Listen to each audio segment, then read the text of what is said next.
Pada malam hari ini kita mau santai aja sebetulnya. Saya mau jelasin apa sih pekerjaan saya. Istilahnya kan ini hari ini kan kita sharing apa yang saya tahu, mungkin teman-teman bisa bisa pakai itu sebagai modal untuk mungkin saya yang sudah umur kan, mungkin ada waktunya yang ganti dari UGM, mungkin hanya saya, mungkin yang lain bisa memulai yang sesuatu yang baru karena ini sangat sedikit orang yang mempelajari. Dan kalau kayak kita belajar kripto ya, orang kan belajar kripto, orang baru kripto, ini IHA ini sama ini sesuatu yang mentah yang orang nggak tahu, tapi sebetulnya punya potensi dan masa depannya sangat bagus nih, masa depannya sangat sangat bagus saya bilang ini. Oke, saya perkenalan dulu ya ini. Oke, jadi saya sama-sama agama, jadi kita ini sekarang sharing teman aja. Saya kuliah itu di MIPA, di kimia, kebetulan lulus tahun 2002. Dari 98, 2002, jadi sempat ngalami yang namanya ospek, sempat ngalami yang namanya masa krismon, sempat ngalami yang susah dan lain-lain. Makanya foto saya ini di jasa masih stempelnya merah. Jadi zaman jadul, istilahnya stempel manual orang bilang itu. Itunya. Jadi pengalaman dari awal sampai 2010 mungkin nggak perlu saya jelasin, banyakkan ke laboratorium, quality control, masalah ya kimia gitulah istilahnya.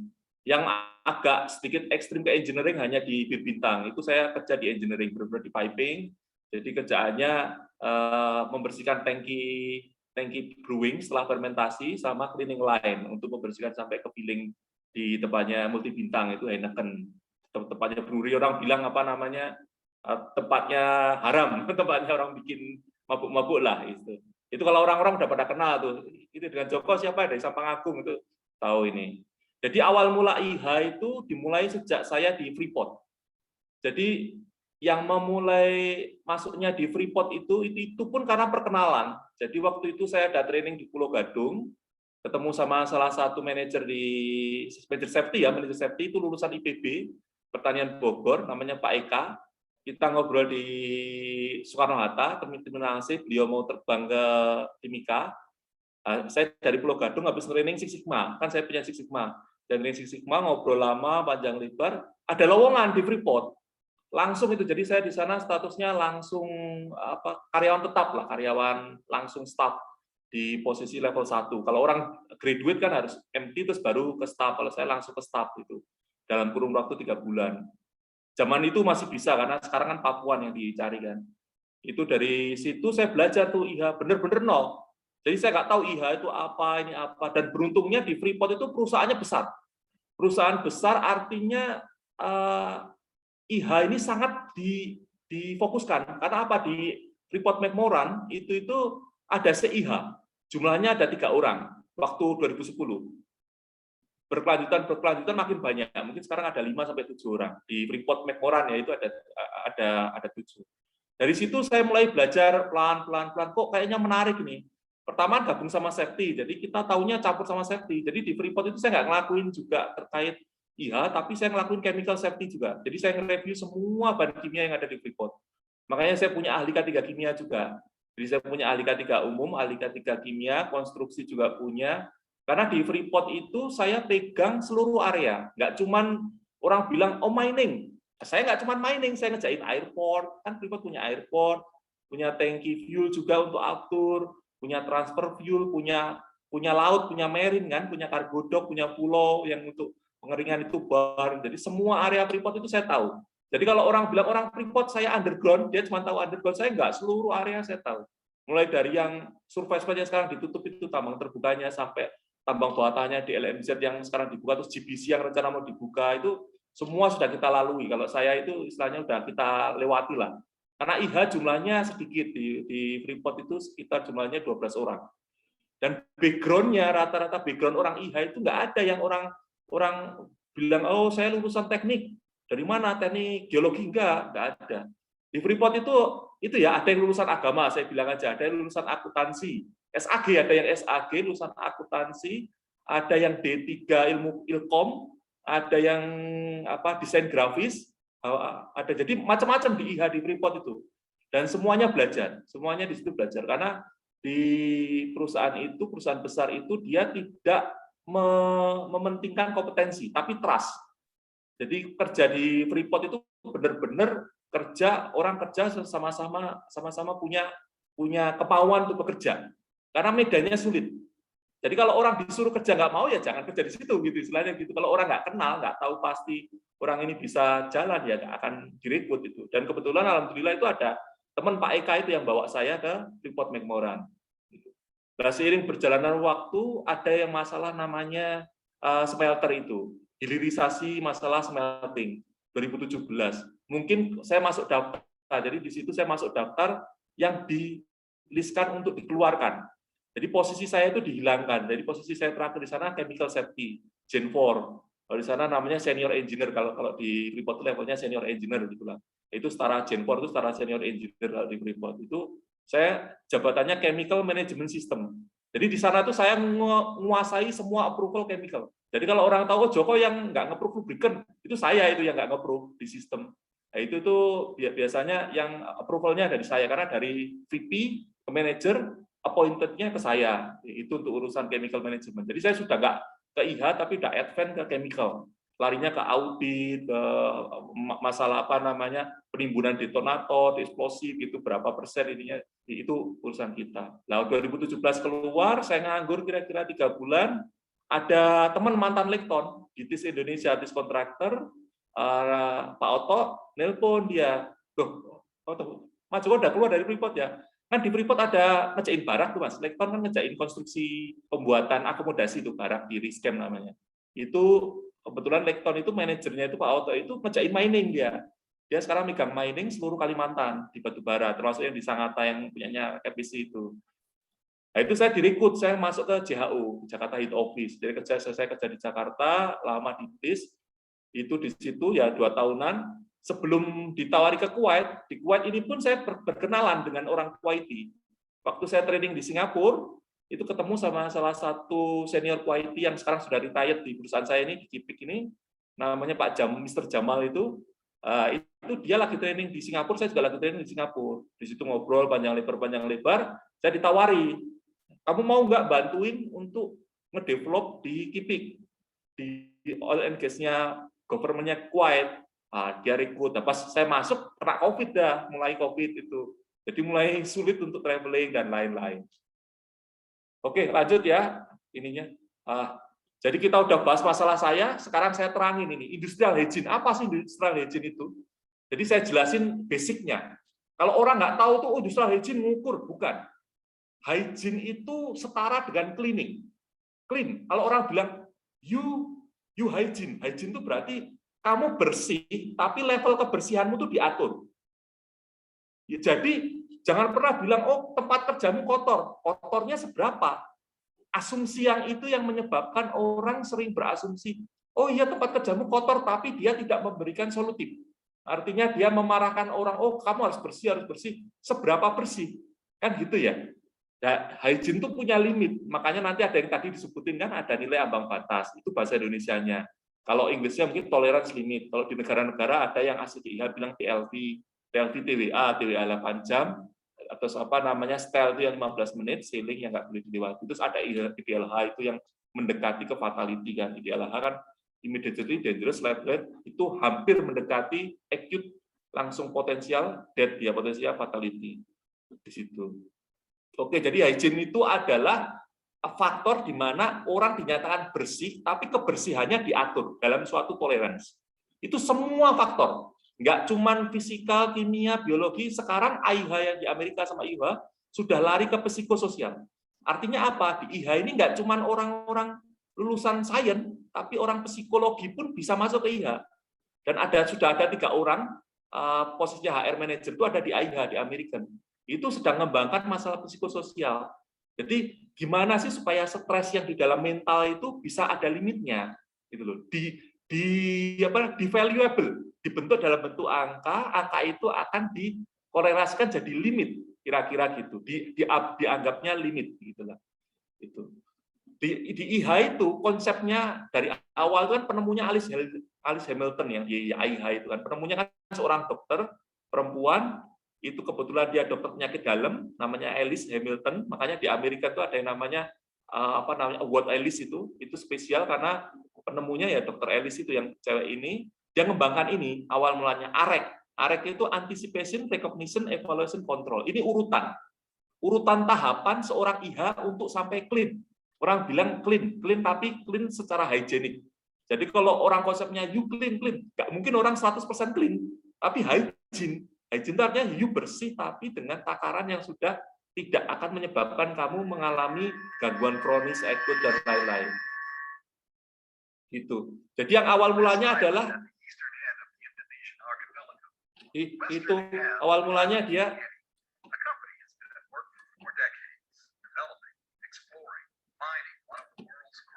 kita mulai antisipasi ya, antisipasi. Ini videonya ada yang muter nih.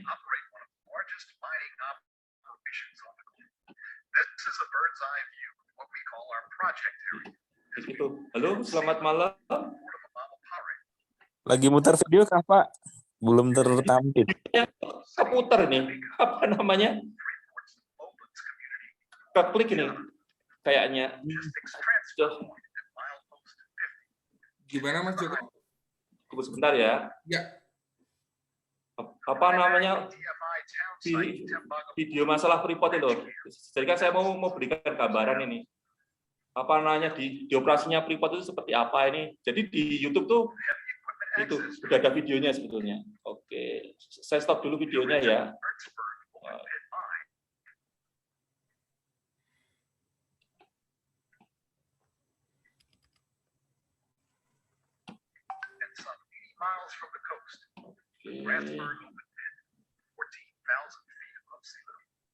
Layarnya belum terlihat Mas Joko, layar videonya. Iya, ini videonya apa keputar sendiri dia. Oke, baik. Di PPT-nya keputar sendiri dia ini.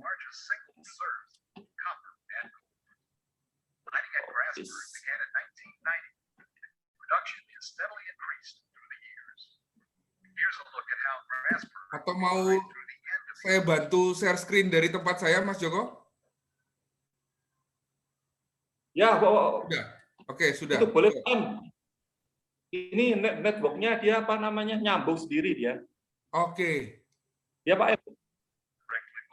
Ada materinya Pak M? Ada. Boleh. Oke. Ya, ininya Pak M aja. Baik. Materi PPT saya kayaknya running dia ini videonya. Baik. Pak M. Ya, Mas Joko bisa stop punya Mas Joko. Nah, kita coba yang punya saya, Mas Joko. Silakan.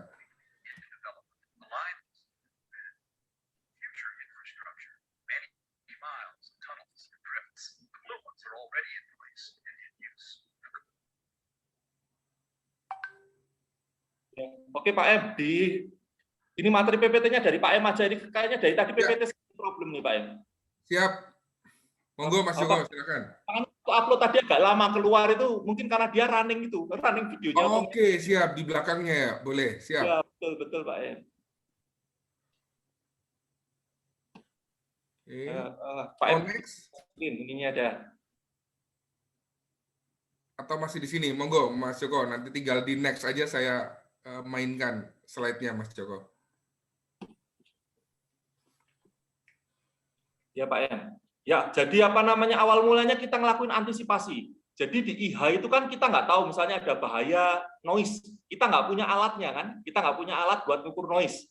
Zaman dulu. Kalau sekarang kan kita punya handphone, bisa pakai aplikasi di handphone kan sudah ada buat ngukur noise dan lain-lain gitu ya. Cuman akurasinya kan nggak setepat kalau kita pakai alat sound level yang dikalibrasi ya. Itu kan masalah di data sebetulnya. Bukan ke esensi daripada IH-nya. Kalau esensi IH-nya darurat, kamu bisa pakai handphone, darurat ya. Tapi kalau secara auditable, nggak boleh. Karena apa? Karena handphonemu nggak dikalibrasi, nggak punya apa namanya sertifikasi untuk menyatakan bahwa mikrofon yang ada di handphonemu itu oke gitu. Jadi awal mula ngelakuin ya antisipasi. Kenapa? Karena nggak punya alat buat ngukur. Sama dengan safety kan sebetulnya. Kita nggak tahu ada masalah di situ, kita nggak tahu ya kita antisipasi apa singkirkan bahayanya dan lain-lain.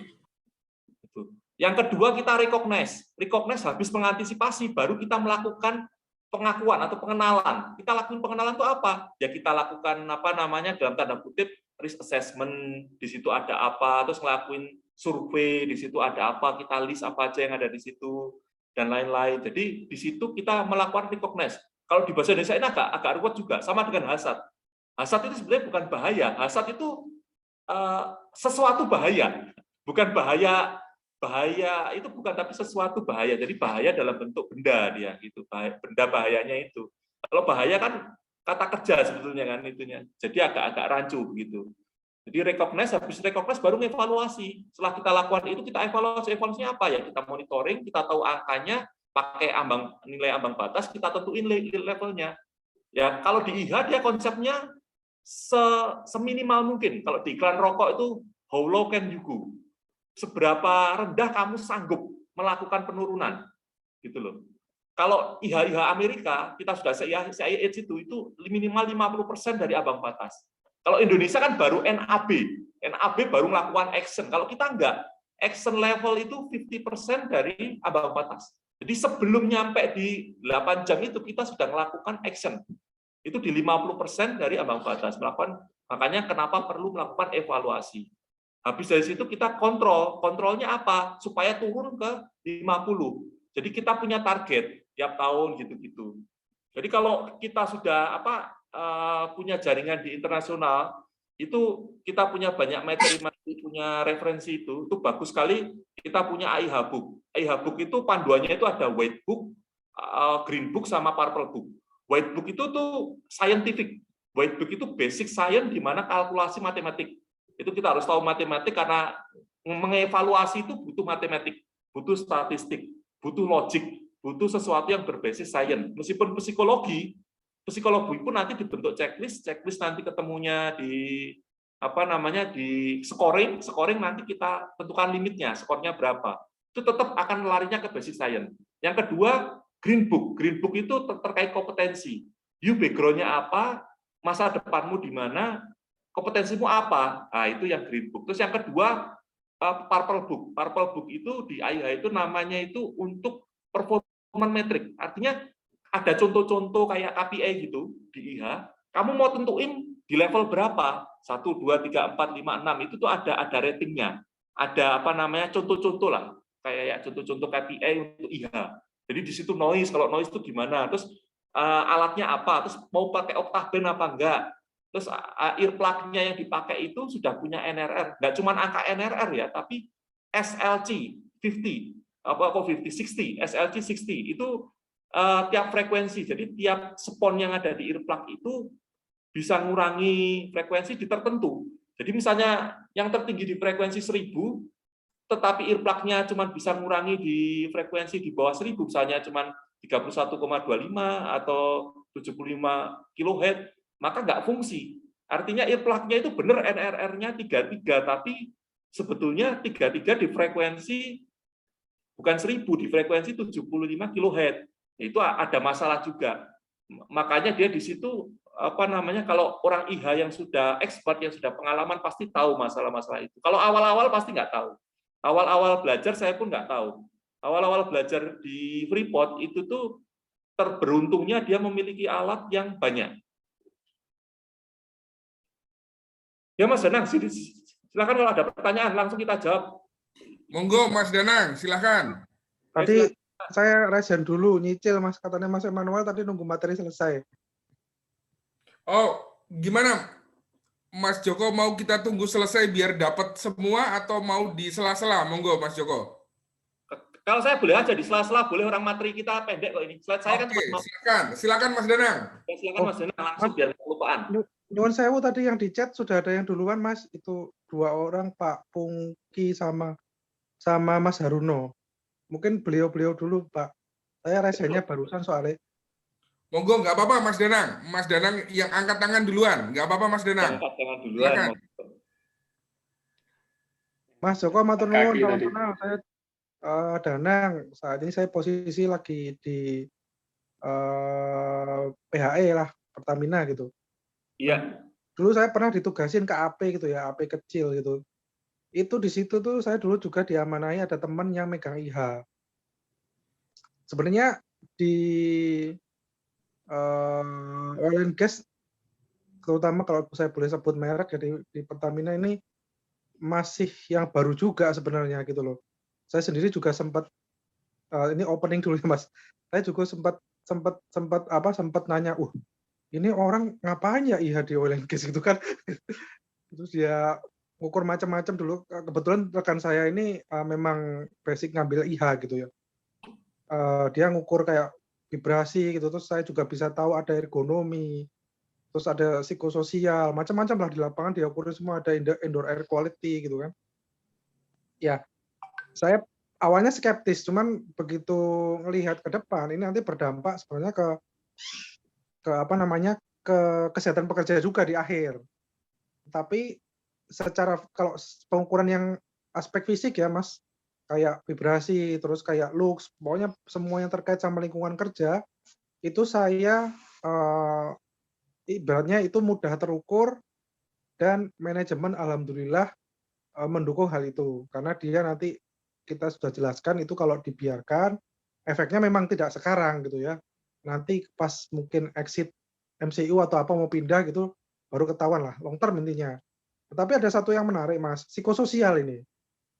Psikososial ini sebenarnya kita sudah melakukan, saya sih pengalaman sudah hampir 3 tahunan ini. Nah, tetapi respon dari manajemen ini kurang baik Mas Joko. Jadi saya kurang tahu yang sejauh ini kita lakukan psikososial adalah satu dengan survei, terus dengan sampling interview. Nanti sama persis yang diterangkan oleh Mas Joko. Jadi ada kayak checklist, nanti kita olah secara statistik, secara matematik, kita bikin scoring. Nah, pernah satu waktu selama 3 tahun ini skornya adalah rata-rata teman-teman itu stres gitu loh, dengan beban kerja dan lain-lain. Terus kita ajukan ke manajemen.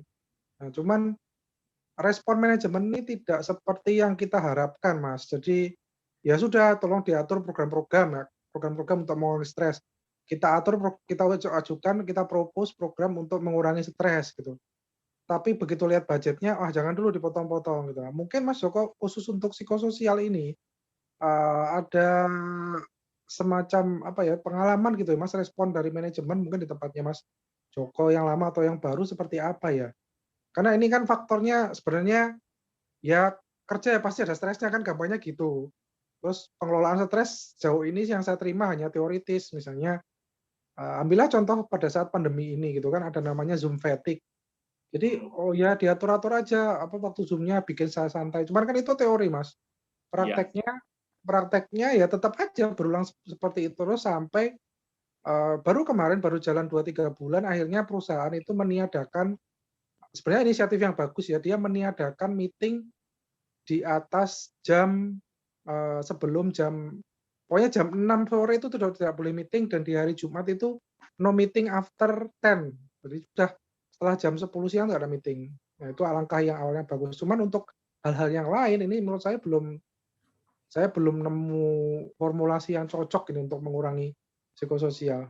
Mungkin Mas Joko ada pengalaman, matur nuwun Mas. Sorry agak panjang. Iya. Oke, jadi ini memang kalau masalah psikososial ini memang harus benar-benar orang yang punya pengalaman agak banyak ya, dalam tanda kutip kita kan ngelawannya manajemen ini. Dalam tanda kutip itu manajemen itu kan rasio yang dilihat kan seberapa menguntungkan, profitable program yang kamu jalankan ini terhadap apa yang akan terjadi.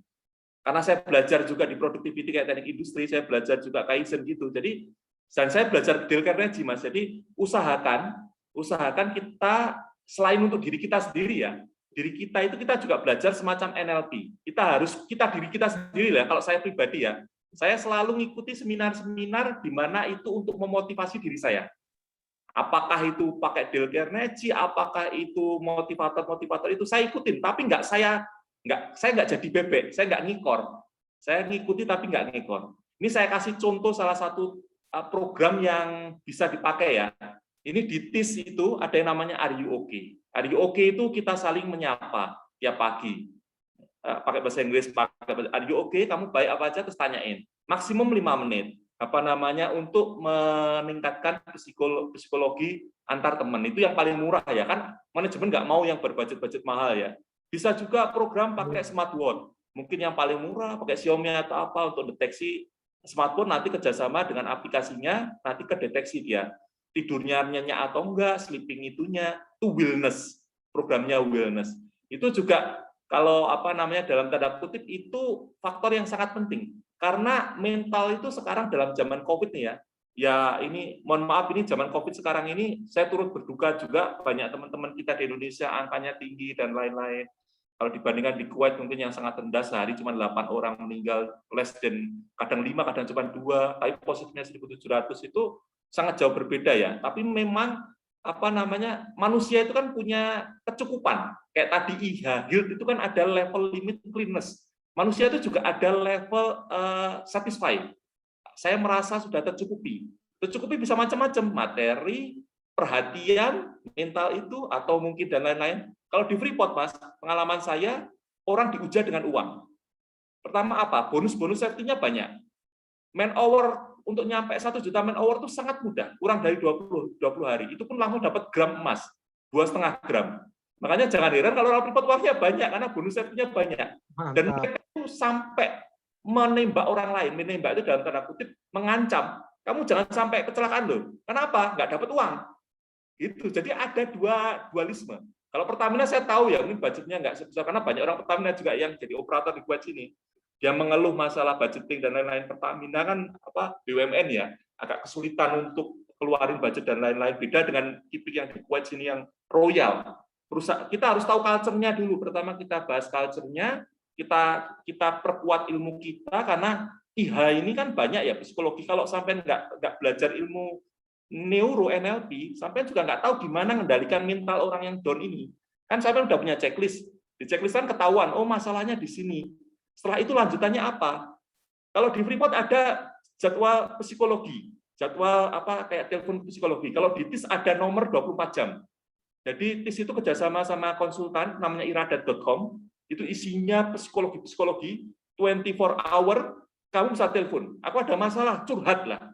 Misalnya saya jomblo nggak dapat mau curhat, boleh 24 jam kamu telepon sampai berbusa-busa boleh, karena TIS bayar ke Iradat, tolong kalau ada karyawanku nomormu tak sebar onlinemu nanti kita calling. Karyawan itu nanti masuk ke HR. Jadi HR itu nanti akan dapat dan konfidensial ya. Percakapan yang di Iradat itu nggak dibuka semuanya ke HR. Nama karyawannya pun diblok dia. Jadi confidentiality di pihak ketiganya itu tetap terjaga. Sama dengan kita ngelakuin medical check up. Terus itu ada program yang seperti itu. Silakan aja mau pakai model-model apa yang jelas, checklist sudah didapat, kita udah tahu masalahnya, kita coba lakukan suatu program yang menarik bagi manajemen. Karena manajemen itu tergantung ya, ada manajemen yang punya budget, ada manajemen yang ide saja, atau dia butuh sesuatu, atau copy paste. Kalau Pertamina kan banyak copy paste dari perusahaan migas yang lain. Oh, BP kayak gitu, contek dia. Chevron kayak gitu, dia contek itu. Sama dengan di sini, di Kuwait pun dia nyontek juga. Oh, yang di BP UK ada apa? Dia pasti contek juga di sini. Di sini ada program juga yang namanya bawahan ngatur atasan, ada bonusnya. Ada kayak gitu juga. Jadi bawahan ini ngatur atasan, dibalik, diputer. Jadi karena bawahan ini memiliki kompetensi yang tinggi, mohon maaf kalau di sini ya, orang Kuwait itu kan lulusannya degree-nya dari luar negeri, tapi banyak kan ilmunya kurang baik. Itu dalam aplikasinya itu dia terlalu muda. Karena kayak saya umur 42, 43 ya. Bos saya itu umurnya 32, orang Kuwaiti. Memang kalau lihat sertifikasinya dia Cambridge dari UK. Yang satu lagi lulusannya dari Amerika, dari Ohio. Tetapi di implementasinya dia kurang, karena background pengalamannya tidak sebanyak saya. Makanya saya tukar balik. Semua pekerjaan yang ada di dia saya handle 100%. Dan nanti sharing apa yang sudah saya lakukan, saya kasih tahu ke dia. Saya ngelakuin ini, kenapa saya ngelakuin pemilihan ini, karena A, B, C, D, E. Saya kasih tahu. Jadi decision yang saya buat, dia pun tahu. Dan dia belajar sama saya, namanya kebalik itu. Karena di sini kan orang nasional kan diwajibkan untuk memegang tampuk kan. Jadi kalau di Kuwait beda ya. Kalau orang nasional itu levelnya lebih tinggi daripada expat. Orang Kanada itu kadang setara sama saya. Jadi levelnya cuma engineer, senior gitu-gitu, nggak spesialis lah. Nggak akan bisa dia megang tampuk selevel superintendent atau leaders itu nggak akan bisa. Kalau di Kuwait ya, karena lokal itu tuh priority. Karena dia benar-benar mengacu ke low quantization, kayak Qatarization gitu. Jadi dia dipaksa untuk menjabati posisi tertentu tapi nggak siap. Background pendidikannya oke, tapi pengalamannya nggak cukup untuk makanya dia manggil expert-expert kayak kita gitu untuk memberi saran, untuk memberikan semacam panduan untuk membantu pekerjaan dan lain-lain sebagainya. Seperti itu, Mas. Jadi silakan aja, dan itu benar-benar butuh pengalaman, Mas. Memang agak sulit kalau dibebani begitu ya. Yang jelas sampai udah punya data, kumpulin dulu. Kalau belum sanggup membuat program, ya keep dulu. Nanti suatu saat 4 tahun, 5 tahun lagi mungkin data itu akan bisa dipakai lagi. Seperti itu. Atau mungkin sudah berubah karena manajemennya lead. Jadi change manajemennya di situ. Dan saya perlu beritahu ya, IH di Indonesia dengan IH saya di sini beda. Jadi karena gajinya juga berbeda ya, karena saya CIA juga, saya juga melakukan control engineering, Mas. Kalau di Indonesia orang IH cuma ngukur-ngukur, di sini enggak. Saya kalkulasi ventilasi. Misalnya di hospital, kan di sini kan kalau di dalam plan ya, itu rumah sakit kliniknya itu sekelas hospital, Mas. Ada X-ray-nya, ada radiologinya, ada otometrisnya. Saking mewahnya ya. Kalau di Middle East itu, saya pertama kali kaget itu, saya duduk di kantor itu dilayani, Mas. Ada kayak pelayan. Di sini tuh saking pelayan, mau minum aja kita tinggal telepon. Pantry. Pantry itu ada kayak pelayannya dia. Dia akan nyodori kita makanan, mau minta apa, minta kopi hangat, itu semua dibikinkan. Karena culture-nya beda, karena culture Sultan, culture Middle East itu orang-orang sini nggak mau ribet gitu loh. Terus maunya automation, semuanya dibikin teknologi. Ada yang baru yang mahal ya dia terapkan.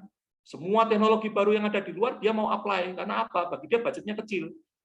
Karena rasio uang yang untuk dikeluarkan tuh terlalu sedikit buat dia untuk mengimplementasikan hal itu. Begitu makanya dia butuh sertifikasi yang agak tinggi. Dan nggak bisa terus saya ke Indonesia dengan basic yang kecil saya akan lakukan ventilasi juga. Ya beda-beda level. Karena apa? Karena nggak setara. Kalau saya ngelakuin lebih, maka nggak worth it bagi saya juga. Karena IH yang di Indonesia itu kebutuhannya cuma sekedar monitoring. Kalau saya kasih implementasi, dia nggak sanggup beli juga. Fan-nya mahal, itunya mahal, dan lain-lain. Seperti program-program tadi juga, kalau saya terapkan, saya ikutin program-program yang dari luar, saya kasih ini programnya kayak gini, Pak, budgetnya segini, pasti ditolak. Karena dia juga ada faktor profit itu tadi kalkulasi. Itu memang agak sulit ya, Mas, ya, membuat program.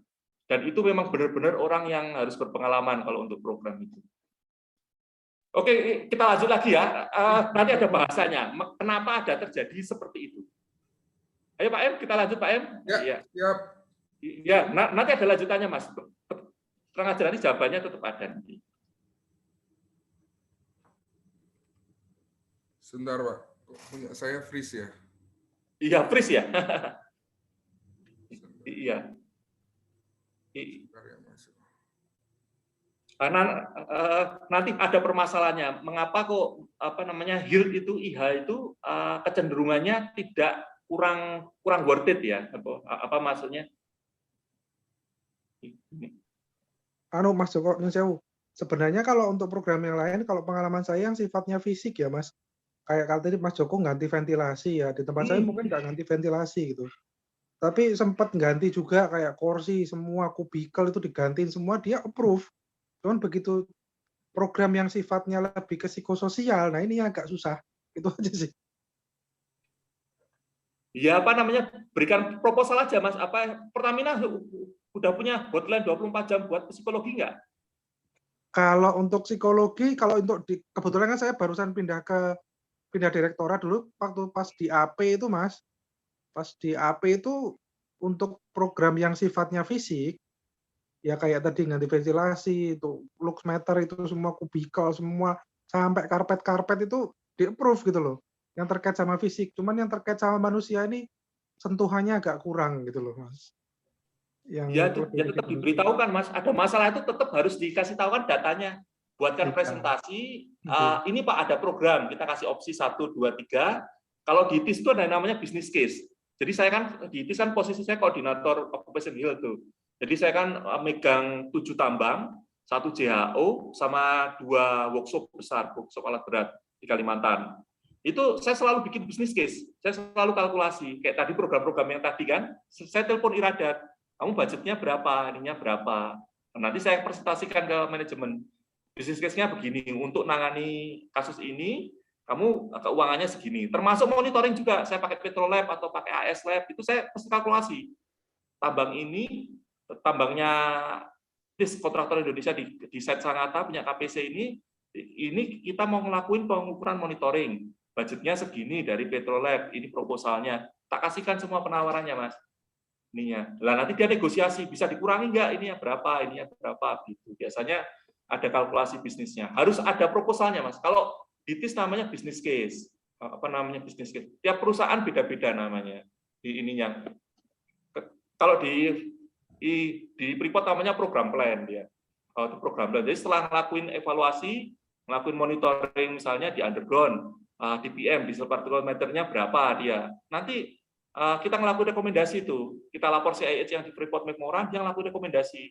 Mau ganti muffler, atau bazooka fan-nya mau diganti, atau spray water-nya ditambah, atau apa yang ditambah. Nanti kalkulasi dia. Dikalkulasi, proposal, dipresentasikan, dia tahu, maka dia memutuskan berapa yang harus dikeluarkan itunya.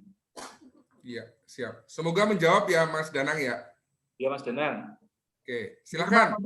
Lanjut. Ini Sami Mas Danang. Silakan Mas Joko. Ya, lanjut lagi ya. Ya. Oke, itu. Jadi di IH itu ada organisasi ya. Organisasi internasionalnya itu namanya IOHA. IOHA itu occupational hygienist. Kenapa kok nggak IH? Kenapa kok nggak industrial hygienist? Kenapa occupational? Karena IOHA itu background-nya UK, British. Jadi di internasional itu, meskipun penemu pertamanya Alice Hamilton yang ada di Amerika, karena dunia ini basicnya selalu British, Inggris itu sebagai patokan utama, maka ilmuwan-ilmuwan Inggris itu semacam jadi tetua di organisasi. Padahal kalau lihat umurnya IOHA sama AIH IH American itu tuaan AIH secara umur ya. Tapi karena IOHA itu kiblat itu kayak Mekahnya orang-orang Islam, jadi dia dijadikan patokan. Kalau American kan kelihatan American sekali, kalau IOHA kan ngomongnya worldwide, kayak United Nations gitu. Sehingga patokan utamanya IOHA. Terus kenapa kok di Indonesia keluar IHA itu? Keluar IHA itu asal mulanya adalah kita itu pengen membuat asosiasi di mana itu go internasional.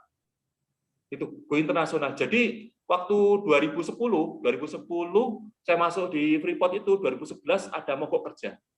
Di mogok kerja Freeport itu kita dapat payment 1 hari 1,5 juta di Freeport waktu mogok kerja ya 3 bulan itu, sehingga gaji saya itu besar sekali di Freeport waktu itu.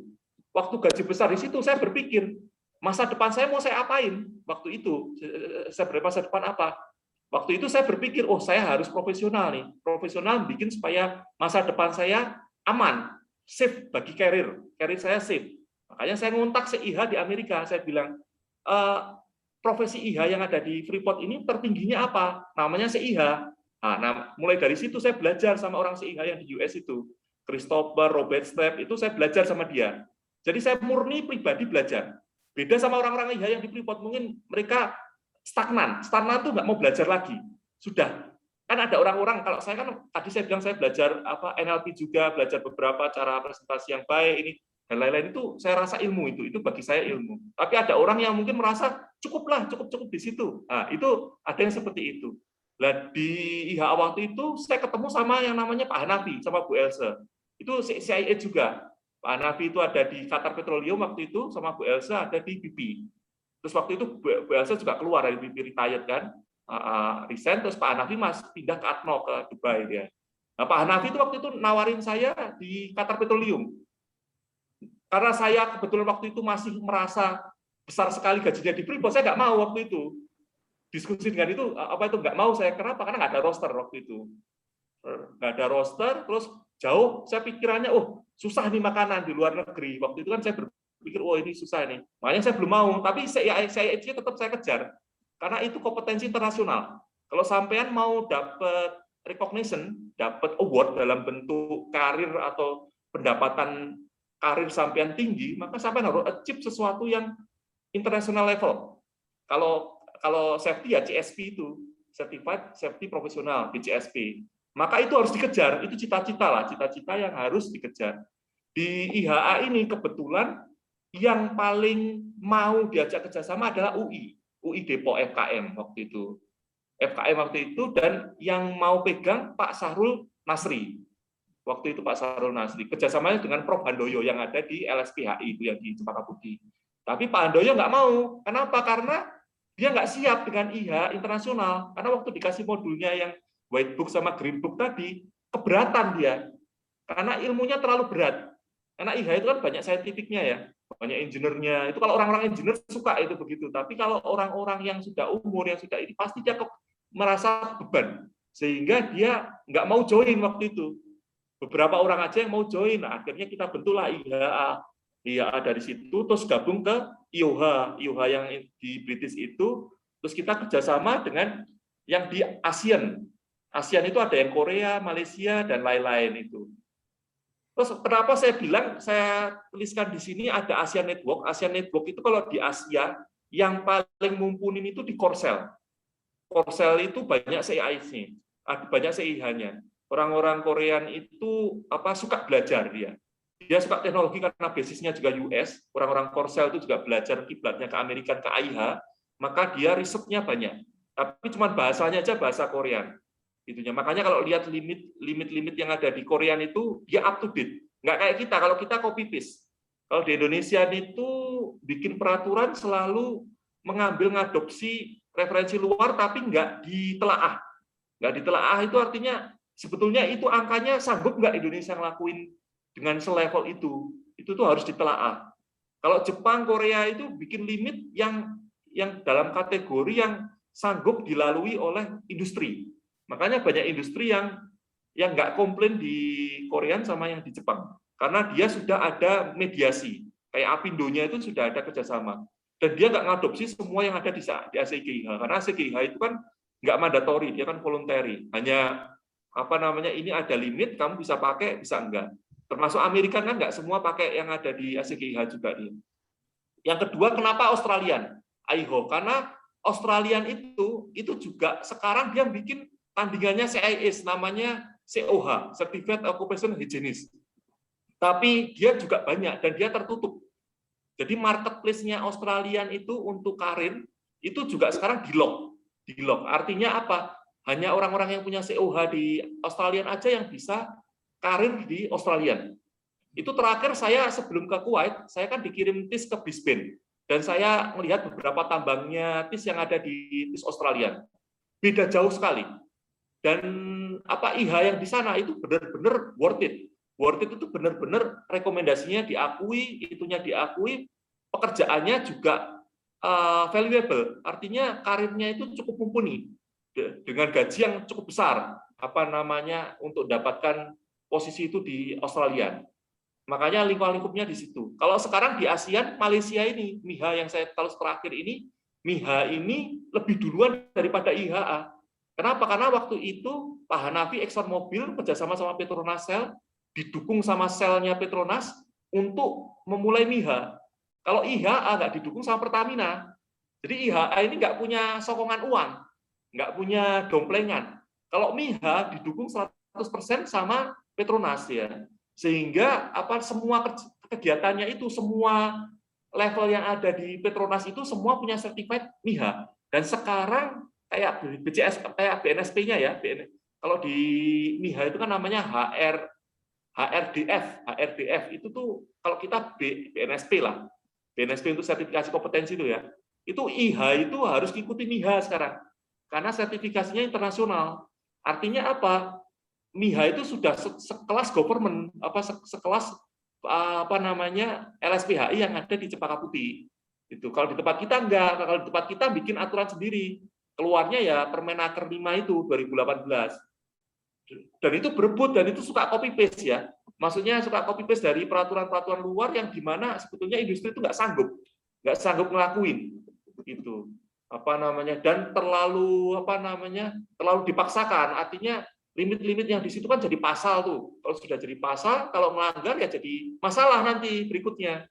Jadi masuk ke ranah hukum kan perdata nanti masalah kan. Itu sebetulnya nggak perlu serumit itu.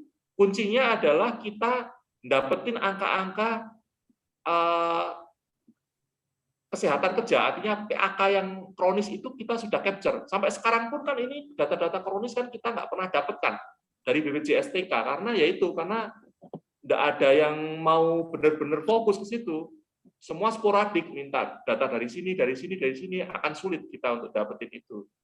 Cuman kalau bagi pribadi, orang-orang Indonesia mau karir internasional harus ambil challenge itu.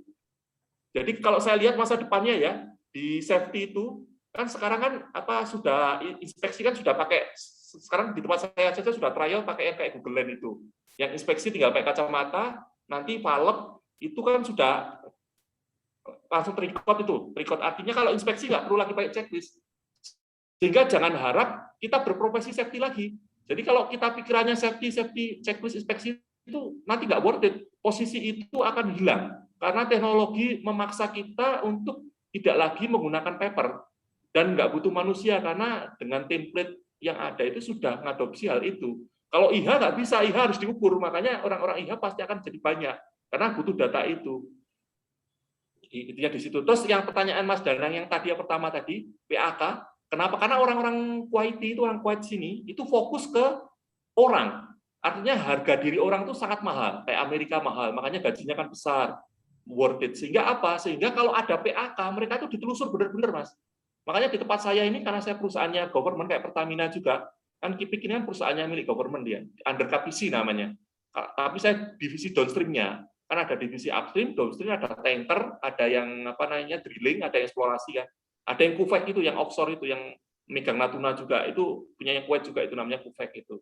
Itu yang belajar offshore lah, istilahnya dalam tanda kutip itu. Tapi kita di Kuwait belum mikiran offshore, karena biaya produksinya terlalu mahal untuk dikalkulasi. Kalau onshore, kalau di tanah aja bisa dapat, ngapain cari jauh-jauh di offshore? Kan dalam tanda kutip kan gitu kan. Kecuali kita punya uang lebih untuk ngelakuin produksi itu. Kalkulasinya gitu. Itu. Oke Pak M, kita lanjut lagi Pak M, masalah organisasi sudah selesai.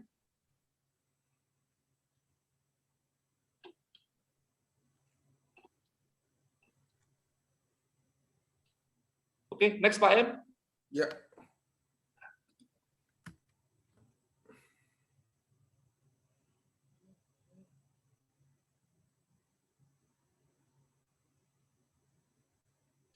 Itu.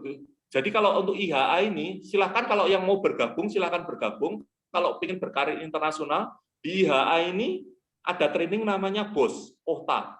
Itu hampir semua orang-orang Indian, orang-orang Egypt, Jordan, orang-orang Inggris, UK itu yang berkarir di Middle East, dia rata-rata sertifikasinya pakai itu.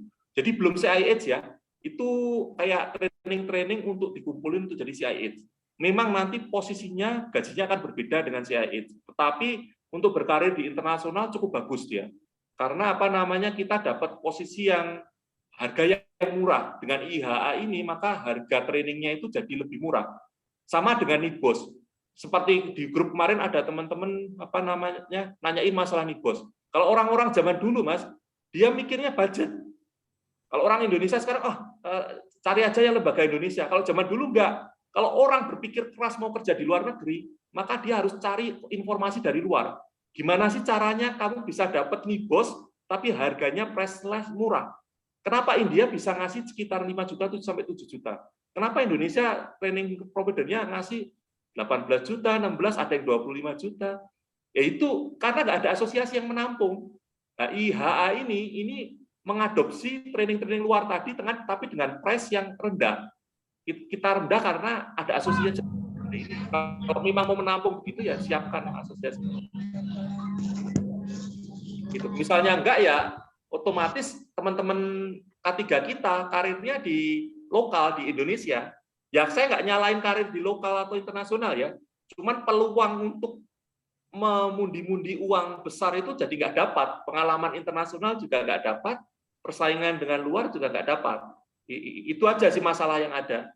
Tapi kalau untuk berkarir, kita ngembangkan industri sendiri di dalam negeri, tapi kalau harga karir kita atau salary yang kita dapat itu nggak sesuai dengan yang kita impikan, ya maka ya jadi tekanan juga kan lama-lama. Gimana kita bisa berkarir maksimal untuk dapetin ini? Makanya kalau dibilang teman-teman yang di KNPC, di sini ada KNPC, Kuwait National Petroleum, ada Kipik ini yang polipropilin, kita ada LNG, ada ini, ada yang satu lagi cuma fuel aja. Itu tuh banyak operator dari Pertamina, Mas, pindah ke Kuwait. Ada yang cuma nggak nyampe SMA lah, lulusan SMP, jadi operator. Modalnya mudah masuk di sini. Sampean punya training operator, sampean punya training dari Siemens atau training dari Honeywell, itu sudah sampean upload jadi di CV, itu operator-operator Middle East pasti nyari.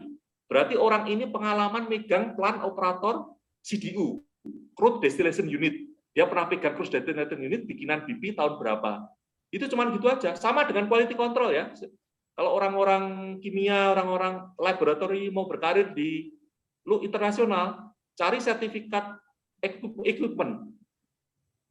Equipment itu kayak misalnya belajar gas kromatografi, belajar gas HPLC, atau belajar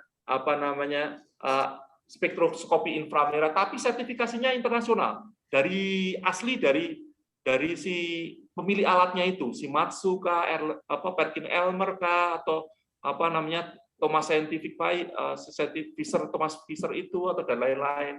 Itu lebih laku ya dibandingkan ijazah kita. Jadi jangan dikira ijazah UGM berlaku, enggak. Ijazah saya dipakai cuma karena engineer, karena dipakai untuk syarat untuk bachelor, di stem macam-macam, bahwa saya bachelor. Itu aja. Tetapi untuk kerja, untuk melamar itu bukan bachelor-nya itu, yang dicari itu CIH-nya itu, atau training-training bos yang ada di UK itu. Itu lebih powerful, lebih lebih bisa punya nilai jual ya kalau untuk berkarir internasional.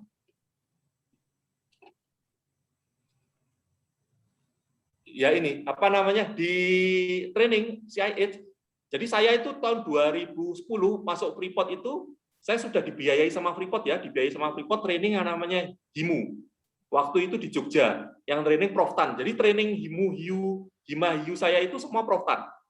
Jadi saya itu sebetulnya anak didiknya Proftan dari awal. Cuman di Freeport-nya saya belajar sama CIH. Jadi saya punya HIMU, saya punya HIMA, sama saya punya HIU.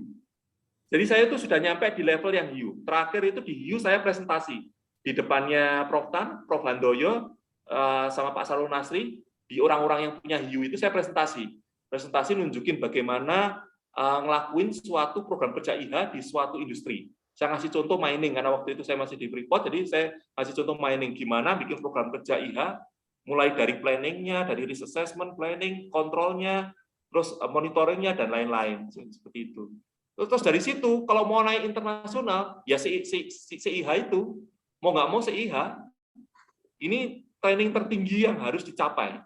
Karena apa? Karena memang worth it. Kalau memang karena peluangnya masih banyak, orang-orang yang punya sertifikasi masih sedikit, jadi kalau kita berimpian pengen mempunyai itu, ya harus dikejar.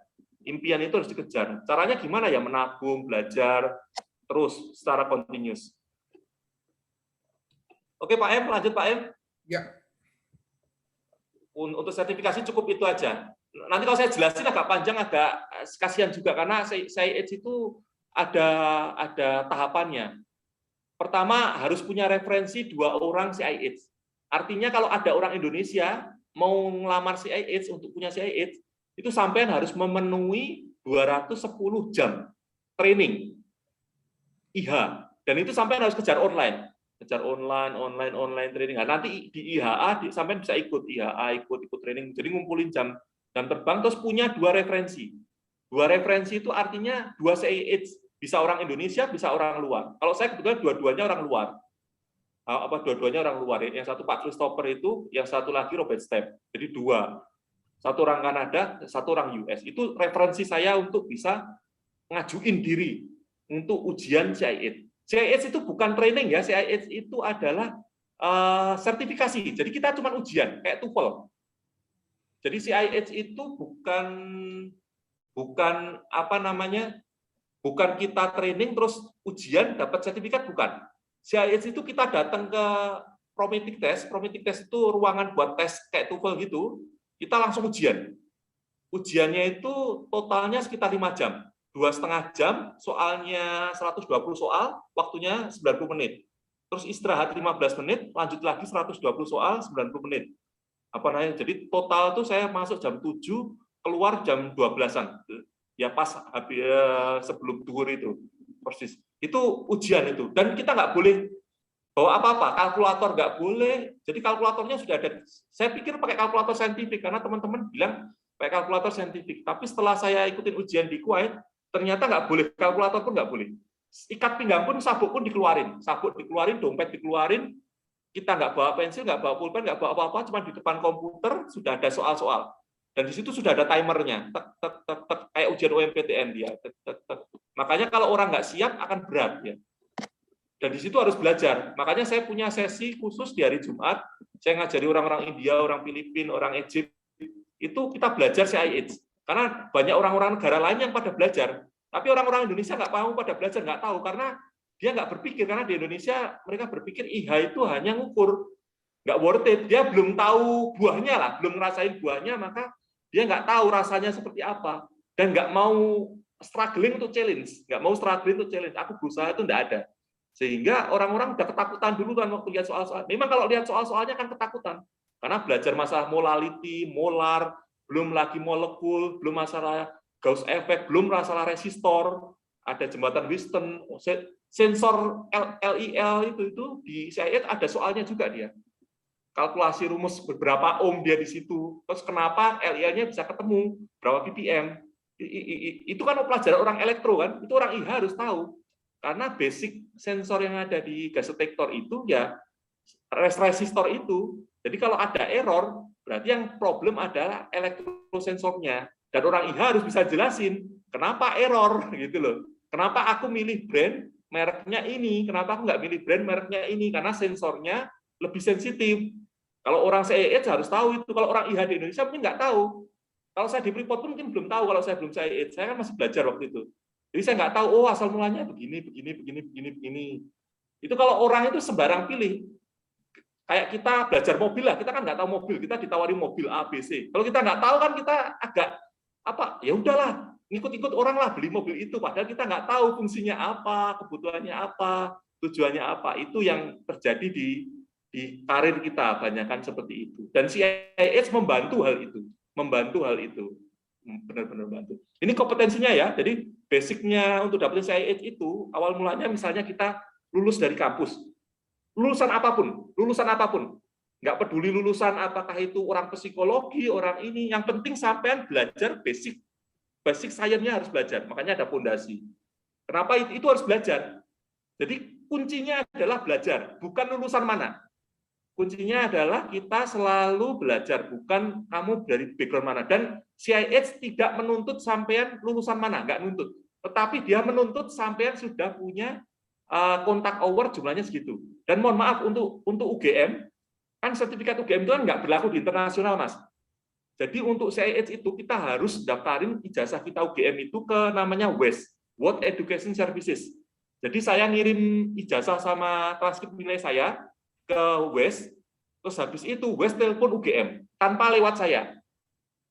Nanti dia minta verifikasi ke rektorat, ke bagian rektorat. Kebetulan saya punya teman di rektorat, itu adminnya di gedung UGM pusat itu saya punya teman. Kebetulan dulu banyak kan saya dapat beasiswa atau ya Astra dulu, sering ambil uang di situ. Jadi beberapa orang punya kenalan orang dalam lah yang di situ. Jadi waktu WES kirim email untuk verifikasi bahwa ijazah saya valid, transkrip nilai saya valid dari UGM, itu sudah ada verifikasinya dari UGM. Jadi jangan dikira ijazah UGM itu berlaku internasional, ya enggak. Jadi si CIH itu kan menanyain mana ijazahmu. Kan kita tunjukin ijazah itu. Ijazahnya enggak diakui, dianggapnya palsu. Ijazah kita palsu, sehingga kita harus meregister ijazah itu ke WES. WES akan mengecek ijazah itu benar apa enggak. Lewat dikti, lewat ini, makanya ada barcode-nya, nanti ada barcode-nya. Karena saya sudah punya register WES, maka kalau saya kerja di luar negeri manapun, ijazah saya berlaku. Meskipun lulusan MIPA, tapi berlaku. Kalau fresh, baru keluar dari UGM, nggak berlaku, kayak blank. Istilahnya dalam tanda kutip, kita sekolah 4 tahun, 5 tahun di kampus itu kayak di internasional itu nggak diketahui, anun gitulah istilahnya. Setelah terregister, maka dia akan jadi tahu di situ. Ini pengalaman-pengalaman yang saya bagikan untuk mendapatkan CIH. Jadi pengalaman di situ engineer, ini saya belajar di Freeport yang warna kuning itu saya belajar engineer kan, terus saya belajar lagi profesional, saya belajar. Jadi rutin belajar, karir sama kesempatan nanti akan datang. Kuncinya di situ, kuncinya belajar. Ya, belajar. Dan semua hal ini sangat rumit. Kalau kita ngomongin semua hal yang ada di tabel ini, di kolom-kolom ini akan berat buat kita belajar semuanya. Tapi kalau kita jalanin sambil berlalunya waktu, mungkin akan jadi enjoy. Yang penting cita-cita kita tercapai. Sampai mau apa gitu, mau apanya itu, impiannya itu harus dipegang dulu, impian itu. Oke, Mas M, lanjut Mas M.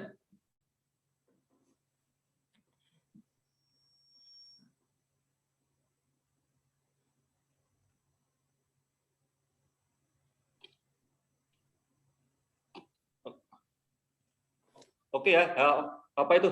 Jadi dari situ, jadi CIS Amerika itu tidak menuntut sertifikasinya dari mana, itu tidak menuntut dia. Tapi yang jelas harus punya semua item yang ada di kolom-kolom ini. Makanya dia butuh 210 kontak hour training itu, berarti sampean training itu 210. Kalau sampean mau kejar, sampean bisa belajar sama saya atau Pak Anafi. Nanti kejar training itu, nanti saya tanda tangan, sudah ikutin itu, jumlahnya 210 jam, berarti berapa bulan tuh?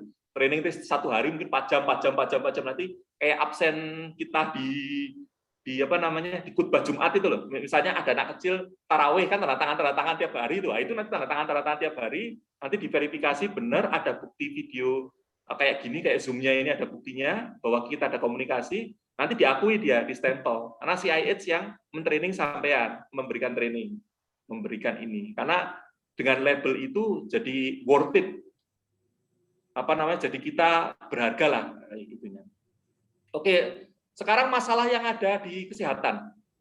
Ini contohnya aja ya, ini ada Malaysia, ada UK.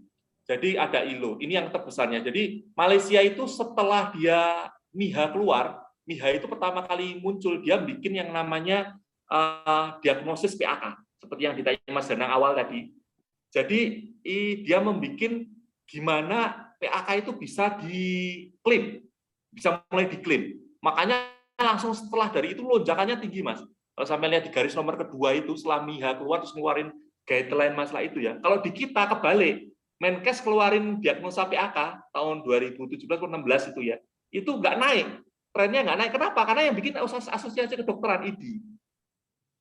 Kenapa? Karena nggak ada data environmentalnya.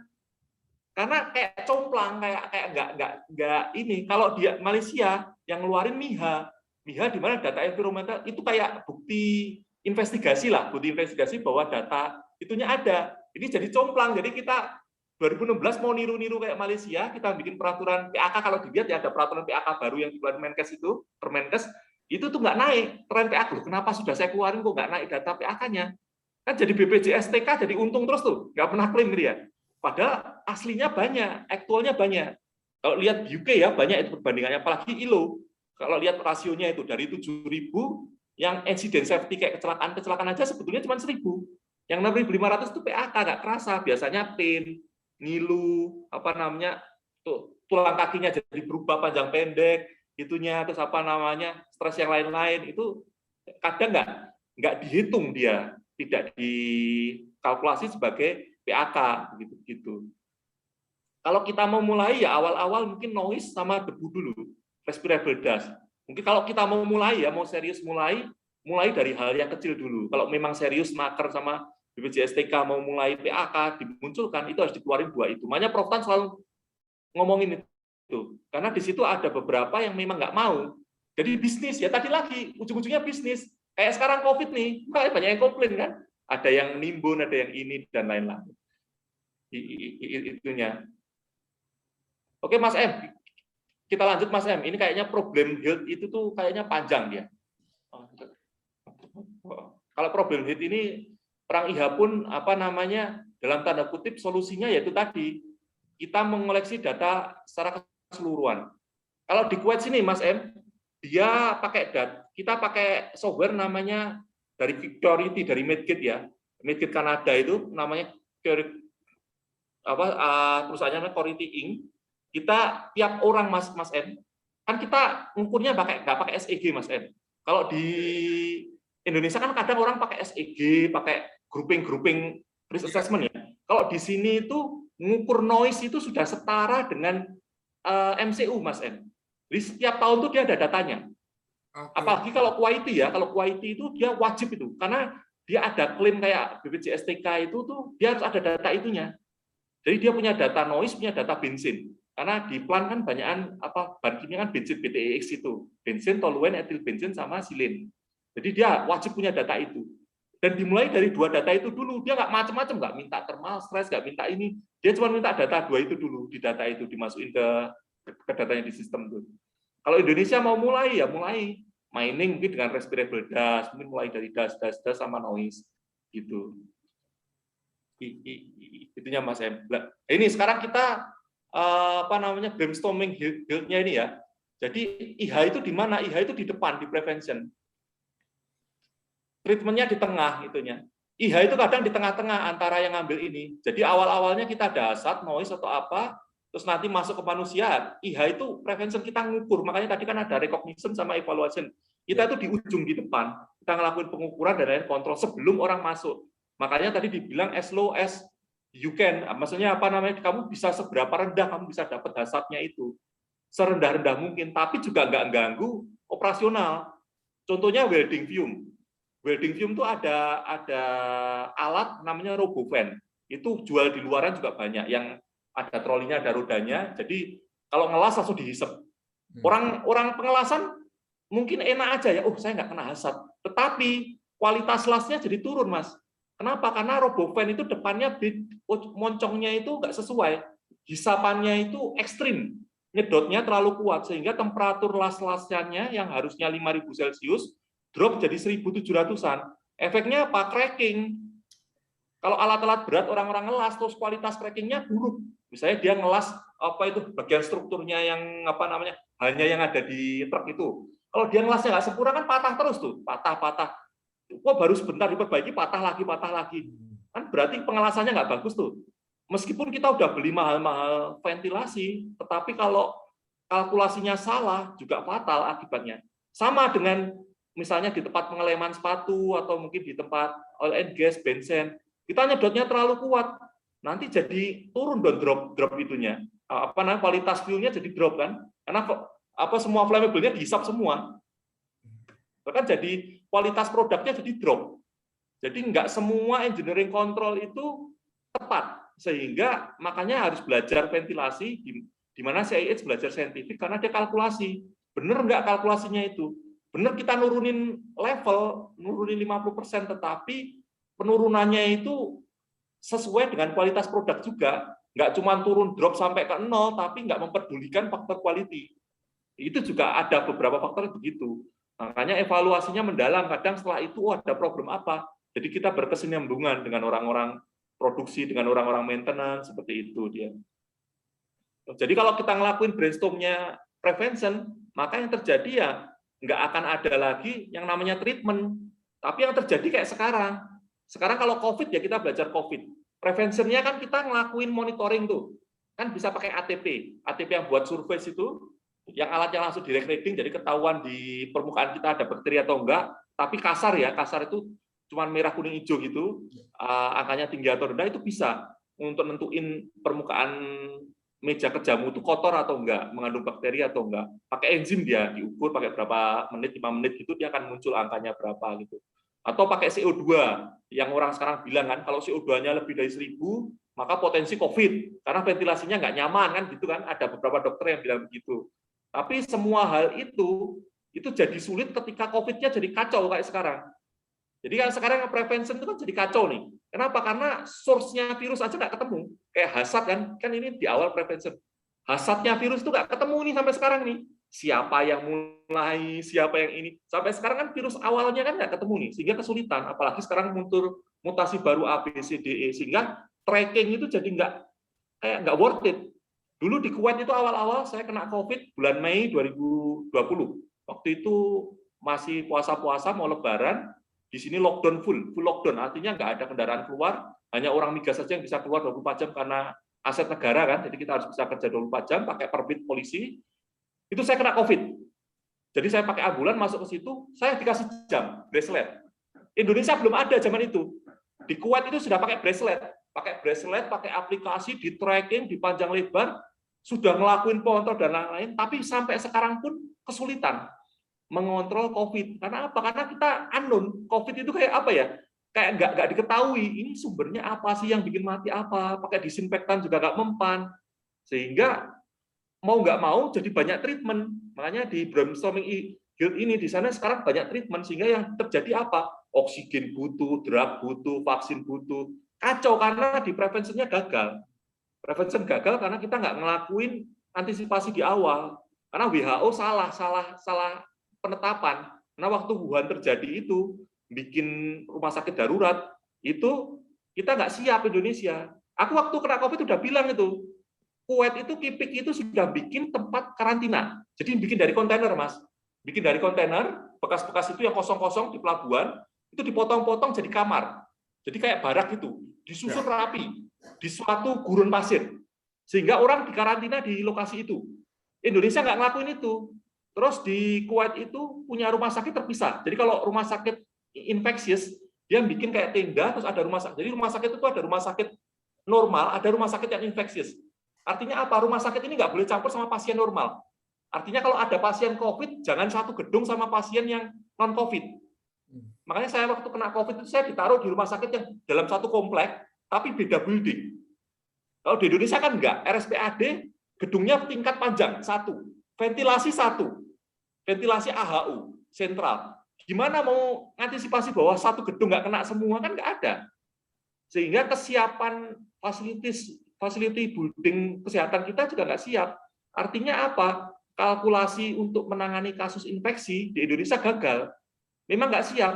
Terus saya kasih contoh, waktu diaspora Amerika ada contoh kan, New York pakai kapal. New York pakai kapal, Mas. Aku di diaspora sempat ngomong, NY New York City itu karena lokasinya berat, orang-orang COVID itu ditreatment di kapal. Kan kita ada rumah sakit apung tuh. Sebetulnya bisa, kan kita banyak pulau kan. Semua kapal yang di luar itu difungsikan jadi rumah sakit, di treatment. Kan kita punya kapal kan, jadi kayak diisolasi kan, kayak diisolasi di kapal. Udah kita di treatment di kapal, nanti jedanya di antara laut. Itu juga Indonesia nggak ngelakuin. Artinya apa? Kita ada yang gagal. Kan kita harus dijauhkan ya, diisolasikan berarti harus jauh dari semua orang. Itu bisa lihat di kapal, bisa di pulau, bisa building yang berbeda. Tapi karena Jakarta gedung bertingkat semua, baik gedungnya gedung satu lantai ya, mau nggak mau pasti ketularan banyak. Makanya orang-orang office paling banyak di Jakarta kalau lihat angkanya, coba aja paling tinggi. Kalau di Kuwait enggak, karena gedungnya jarang bertingkat ya Mas. Kayak Kuwait Tower tadi yang diceritain di awal tadi, itu hanya simbol dia Mas untuk wisata. Memang dia bisa muter, dia niru Tokyo sebetulnya. Niru Tokyo yang bisa muter itu kan, yang bisa lihat di atas, itu dia niru Tokyo itu. Karena uangnya banyak ya dia bisa bikin menara apapun. Ya niru kayak yang di Dubai kan, dia bisa beli aja mudah kan ininya. Tapi yang nggak bisa ditipu cuacanya Mas M, yang nggak bisa ditipu cuacanya. Cuacanya tetap panas. Sekarang temperaturnya 49-50 Celcius. Sebagus apapun, kalau kita keluar tetap aja panas. Tetap aja panas. Itu. Oke Mas M, lanjut Mas M. Iya. Monitoring sekarang Mas Joko. Oke, monitoring ya. Jadi monitoring itu seperti yang dibilang tadi, ada physical, chemical, biological itu. Kalau di perusahaan saya dibagi seperti ini ya.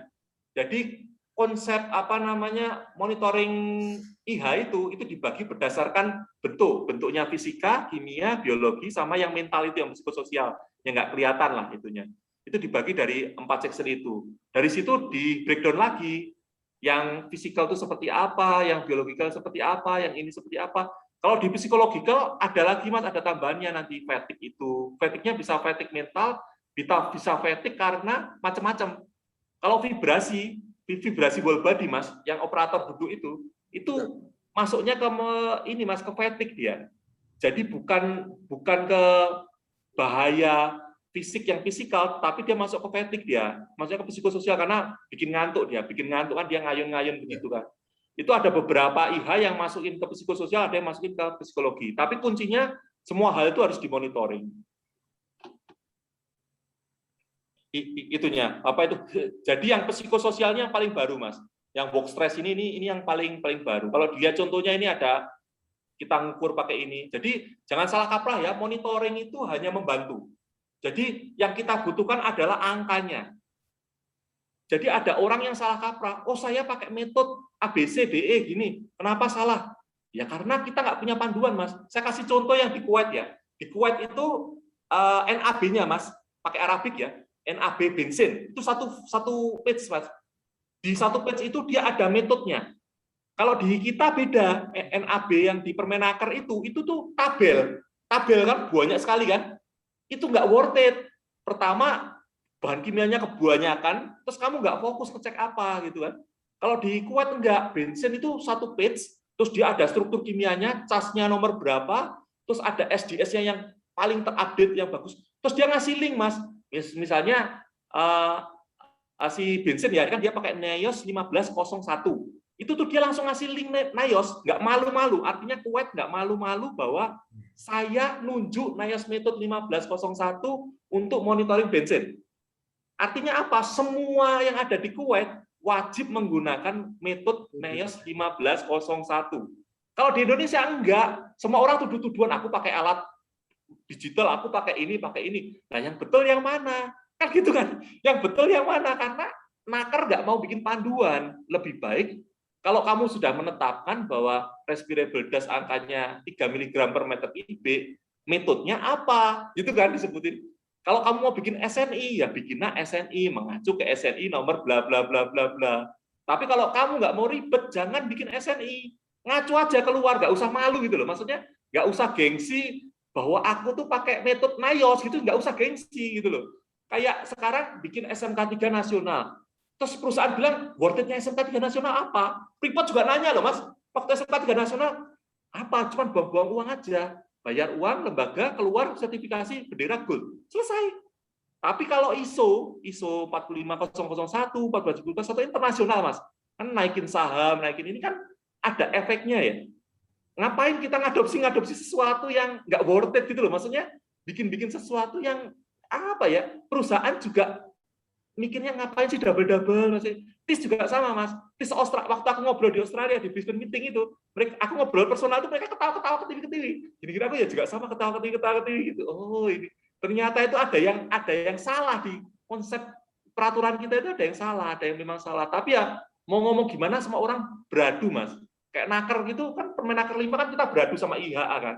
Kan waktu kita mau tolak Permenaker 5 itu kan sempat beradu itu. Maksudnya Pak Sarul, Bu Mila, saya BLC itu sudah, saya pergi Mas ke Naker, ketemu sama Pak yang orang Padang yang baru itu, yang orang Padang loh, Pak Gas Mahadi, Pak Gas Mahadi. Kita minta tertutup berempat. Bu Elsa, saya, Pak Gas Mahadi, sama Prof. Duyong yang dari KOSA itu. Ditunjukin di KOSA, Mas. KOSA itu kan punya sistem ya, Mas ya. Apa namanya, AK3-nya itu terlink, Mas. Jadi misalnya Mas M punya sertifikat AK3 umum. Kalau di sana apa certificate safety gitulah, certificate safety gitu kan, dia klik link, Mas, sampean punya training apa, punya ini, terus tangki aja, Mas, tangki boiler gitu, tangki ya, tangki itu bisa ke tracking sejak dari misalnya tangki impor dibikin sama siapa, ditaruh di tangki nomor berapa, itu tuh komplit, datanya Korea itu bagus, itu ditunjukin ke Pak Gasmadi. Tapi apa yang terjadi di meeting, Mas? Yang terjadi di meeting adalah dia minta jalan-jalan datang ke KOSA. Yang lucu itu dia nggak ngambil konsepnya, tapi dia kapan saya bisa ke Korea untuk lihat sistemnya. Lah ngapain gitu loh? Kan kamu sudah ditunjukin ini sistemnya kayak gini, ininya kayak gini. Kamu kan bisa kan anak-anak muda suruh bikin aplikasi kayak sama kayak gitu kan. Database-nya diambil, record-nya diambil, fotonya konekin ke data KTP, kan gampang kan sebetulnya kalau mau niat ya. Tapi yang terjadi kan enggak. Kapan saya bisa berkunjung ke Korea? Coba bayangin. Habis itu Prof. Duyong itu langsung niki, dia langsung ketawa, apa namanya, ini dia dengerin yang kita obrolin, apa kok kayaknya kesimpulannya terlalu singkat ya bagi dia, kesimpulannya terlalu singkat itu, atau dia udah paham, ngerti, sebetulnya dia ngerti tapi nggak diaplikasikan gitu loh. Itu makanya kita nggak jengkel. Setelah itu, seminggu setelah itu, Mas, Permenaker 5 2018 itu keluar yang masalah NAB itu. Padahal itu masih kita review, Mas, IHA masih review itu. Saya masih buka botnya itu kan. Ini kok kebanyakan, saya bilang kurang-kurangin. Nggak mau dia, tahu-tahu dirilis, di-upload kan. Dia apa namanya, ditaruh di sistem, tahu-tahu, kok tahu-tahu dimunculin. Terus ngakunya katanya asosiasi kita udah menyetujui, kan jadi berantem kita jadi ini. Padahal kita nggak mau ada Himayu, nggak mau ada ahli K3 lingkungan, apa itu kan double-double ya. Kayak mempersulit orang. Sudah training HIMU, training ahli K3 lingkar, kok kayak dipersulit. Kerja di internasional nggak bisa lah, ngapain gitu loh. Kalau saya mending ambil trainingnya IHA itu yang WWW itu yang besok mau launching akhir Juli itu kan, itu dikoleksi dapat 1, 2, 3. Nanti kalau ada lowongan dikirim, di attach, malah bisa buat ngelamar. Gajinya lebih tinggi. Bener kan Mas M? Worth it, profitable. Nah, ngapain kita pakai apa namanya dalam tanda kutip ngikut aturan Indonesia tapi nggak worth it gitu loh. Maksudnya kok kayak dipersulit gitu loh.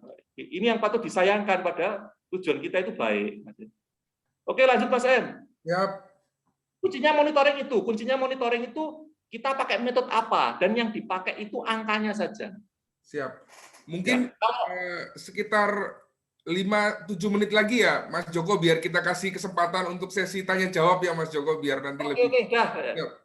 Oke Mas M, lanjut lagi Mas M. Ini health management mau ini mungkin Mas Joko. Ya, manajemen. Jadi kalau di migas itu bagian dari ISO 45001 itu kita bisa pisahkan itu bagian build-nya doang. Jadi setelah dari 45001 itu kita crop, kita keluarin, kita cari bagian kesehatannya. Apa namanya? Kesehatannya itu butuhnya apa sih? Yang pertama kan risk assessment. Risk assessment dan planning, kita bikin risk assessment metrik dan lain-lain. Ini ada checklistnya, Mas. Kalau di migas itu acuannya IUJP, dia ada checklistnya, Mas. Dan kita ngaudit tiap tahun. Nggak tahu kalau di Pertamina, di Migas Indonesia ngelakuin ini apa enggak. Kalau di Kuwait itu ngelakuin pakai ini. Karena kita bagian dari IUJP. Kita part dari IUJP. Jadi kita ngelakuin audit ini. Apa namanya? Auditnya ada Mas, scoring dia, Mas. 1, 2, 3, 4, 5 sampai 5 dia.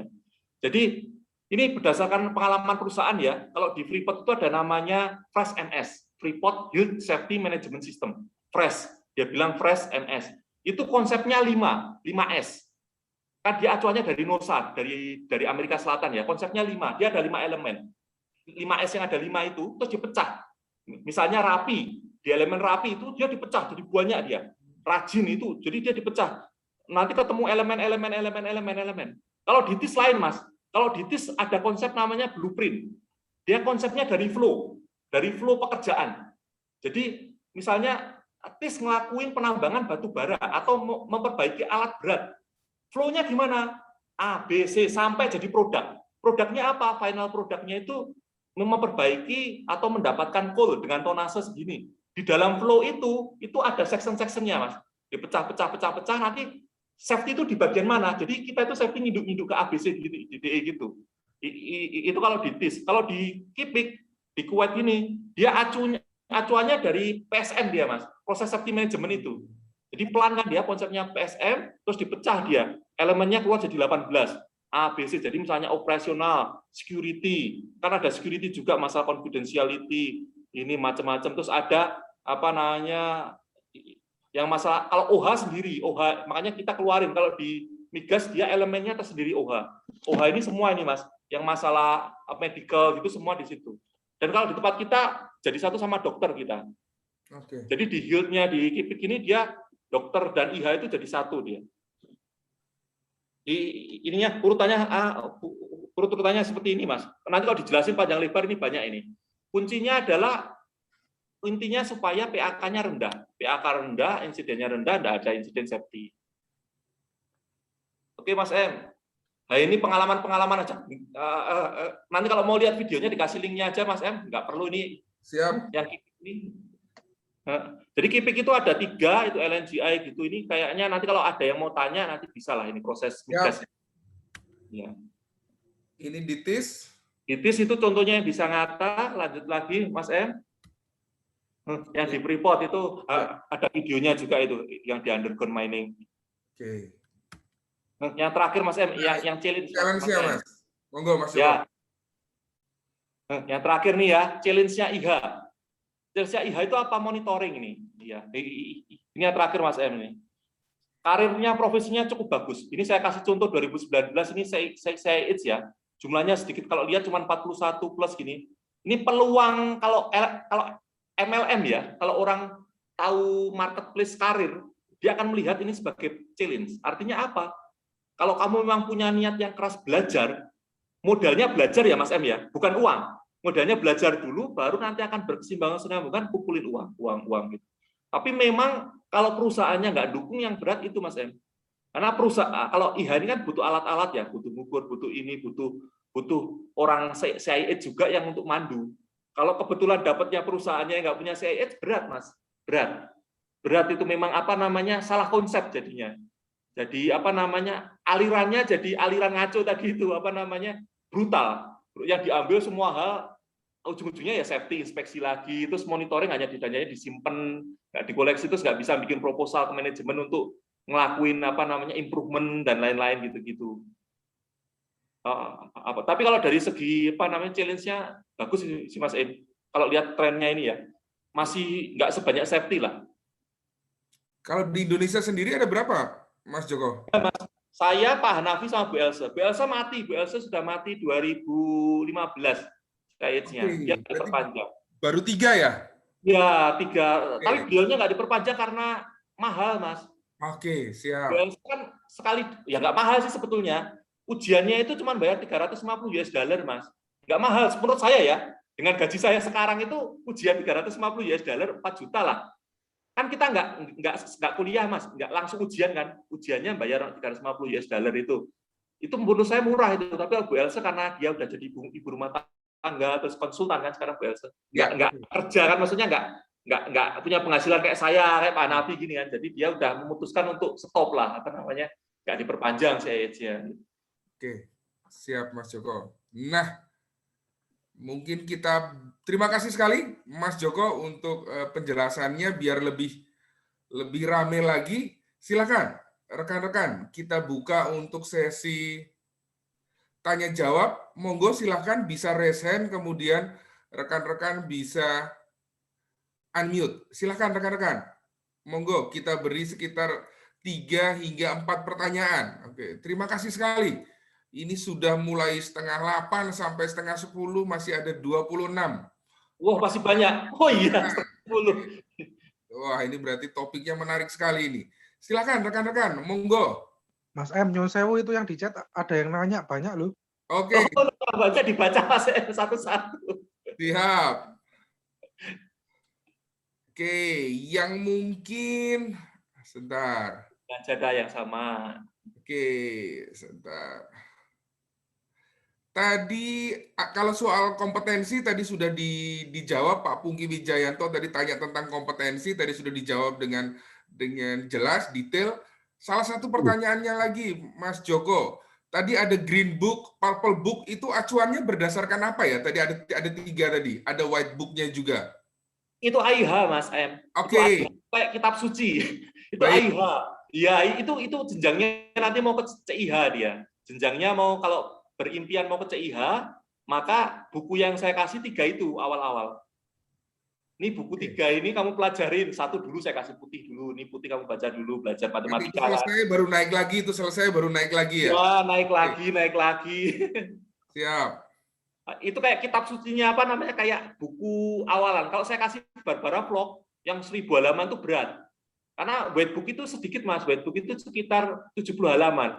Kalau Barbara Vlog itu kan 1.700-an halaman ya. Itu orang langsung muntah-muntah itu. Langsung nggak mau baca dia. Kalau AIH pintar dia, Mas. AIH dia motong-motong, dia memangkas-mangkas, tahu konsepnya dia. Oh, kamu harus belajar basicnya dulu, basic kalkulasi. Oh iya, tak kasih basic kalkulasi.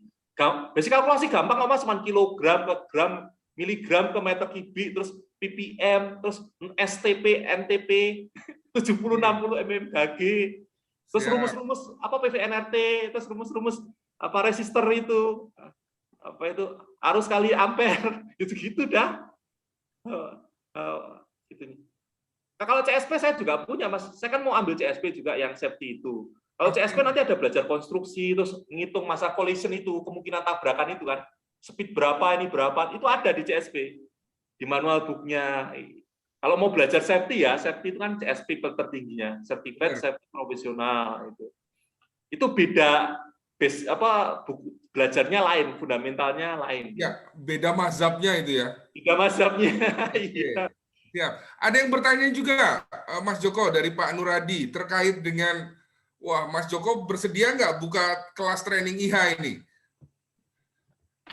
Belum, Mas. Mas Nuradi. Atau kalau nggak mungkin bisa karena rajin itu. arahkan kita posting yang di IH ya, kan ada juga buka kelasnya itu ya. Yang ya lebih baik pakai itu dah. Karena kalau saya kan Saya itu kan nggak keluarin sertifikasi, Mas. Iya. Itu jadi saya beritahu gitu, ginilah. Kalau memang jenjangnya mau CIH, kan sampai harus dapat uang dulu nih untuk naik grade ke internasional lah. Iya. Di internasional itu solusinya ya memang ikut training yang BOS itu, yang dari UK itu, yang BOHS itu, yang WWW201, W501, itu nanti sampai dapat sertifikasi dari UK. Nanti kalau dicek webnya, nama ini, sertifikat nomor ini ketemu muncul. Ya. Itu buat syarat kerja di luar negeri, ke Middle East, ke Thailand, ke Jepang, ke Korea, itu bisa. Langsung itu. Intinya ambil 3 aja. Itu kalau 1 kali training 5 juta, 7 juta ya diambil, kalau punya uang simpen. Kumpulin itu dulu, kalau mau serius ke CIH baru ikut saya atau Pak Hanafi. Kalau saya kan nggak buka kelas, yang buka kelas kan Pak Hanafi karena saya kan senior. Saya kan baru CIH-nya belum puluhan tahun sehingga malu untuk dibilang ini. Kalau Pak Hanafi buka dia buka kelas tertutup. Nah, tapi itu yang CIH, Mas. Kalau itu Pak Hanafi rugi karena buat modal kerja nggak bisa, buat modal ngelamar nggak bisa, Mas. Oke. Saya itu nggak bisa buat modal ngelamar karena kalau ditanya Joko siapa sih? Ya sayanya bisa ngelamar, tapi dianya kan nggak bisa. Yang saya ajarin kan nggak bisa ya, maksudnya kasihan nanti orangnya. Belum saya makan waktu, dia makan waktu kan, kasihan. Siap. Terima kasih Mas Joko. Ada yang cukup panjang. Monggo, silakan Pak Rasid Sudarmo. Monggo Pak Rasid boleh di open mic boleh. Silakan Pak Rasid Sudarmono, monggo Mas Rasid. Monggo Mas. Tanya langsung lebih enak Mas Rasid. Silakan. Ya, selamat malam Pak. Selamat malam Mas.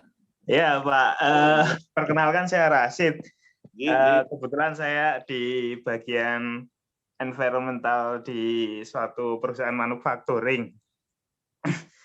Memang masih baru Pak di tempat kami untuk develop IH, mungkin baru collecting data berupa pengukuran di lingkungan kerja saja Pak. Mungkin yang sedikit saya Pak yang mau saya tanyakan terkait pengukuran indoor quality ini Pak, karena kan di Permenaker itu kan parameternya cukup banyak Pak, berbeda dengan pengujian ambien yang di Permen LHK itu kan sudah parameternya jelas ya Pak ya.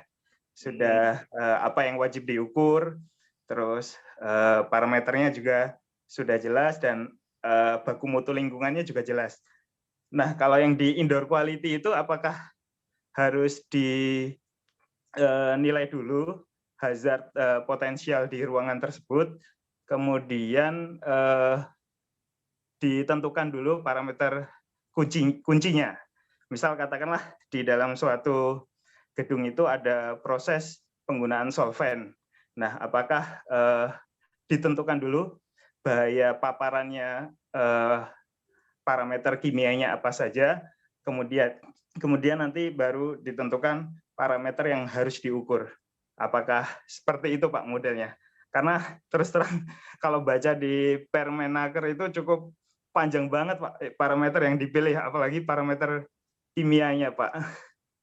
Jadi cukup kesulitan kami untuk memahaminya. Berbeda dengan pengukuran ambien itu kan sudah jelas ya Pak di Permen LHK-nya. Mungkin itu saja Pak. Masih basic ini mungkin pertanyaannya. Mohon maaf. Terima kasih banyak Mas Rasid. Silakan Mas Joko. Ya, makasih banyak. Assalamualaikum Mas Rasid. Terima kasih banyak pertanyaannya. Jadi ini saya jelaskan dulu Indonesia ya. Ini versi Indonesia. Jelasin ini. Namanya IAQ, indoor air. Air itu berarti udara. Ya. Kalau di Kuwait itu environment, lebih ganas daripada itu Mas Rasid. Kalau cuman A itu keceng itu, kecil itu. Ini adalah yang sampean ikutin yang ada di tabelnya yang naker yang tambahan.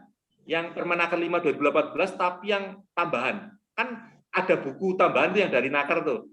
Nggak usah ngukur yang chemical yang sampai panjang itu, nggak usah. Karena intinya cuma yang ada itu. Laju kecepatan udara, temperatur ruangan, humidity, terus ada bakteri atau enggak di situ kan. Itu. Ya, kimia-kimia banyak sekali itu tuh sebetulnya opsional. Itu dari assessment. Ya. Bisa juga lead. Kalau di Freeport kan ada namanya lead protection program karena ada peleburan. Jadi kalau di Freeport itu nggak boleh ada cat yang mengandung timbal. merkuri nggak boleh. Jadi di SDS itu selalu dicek painting itu.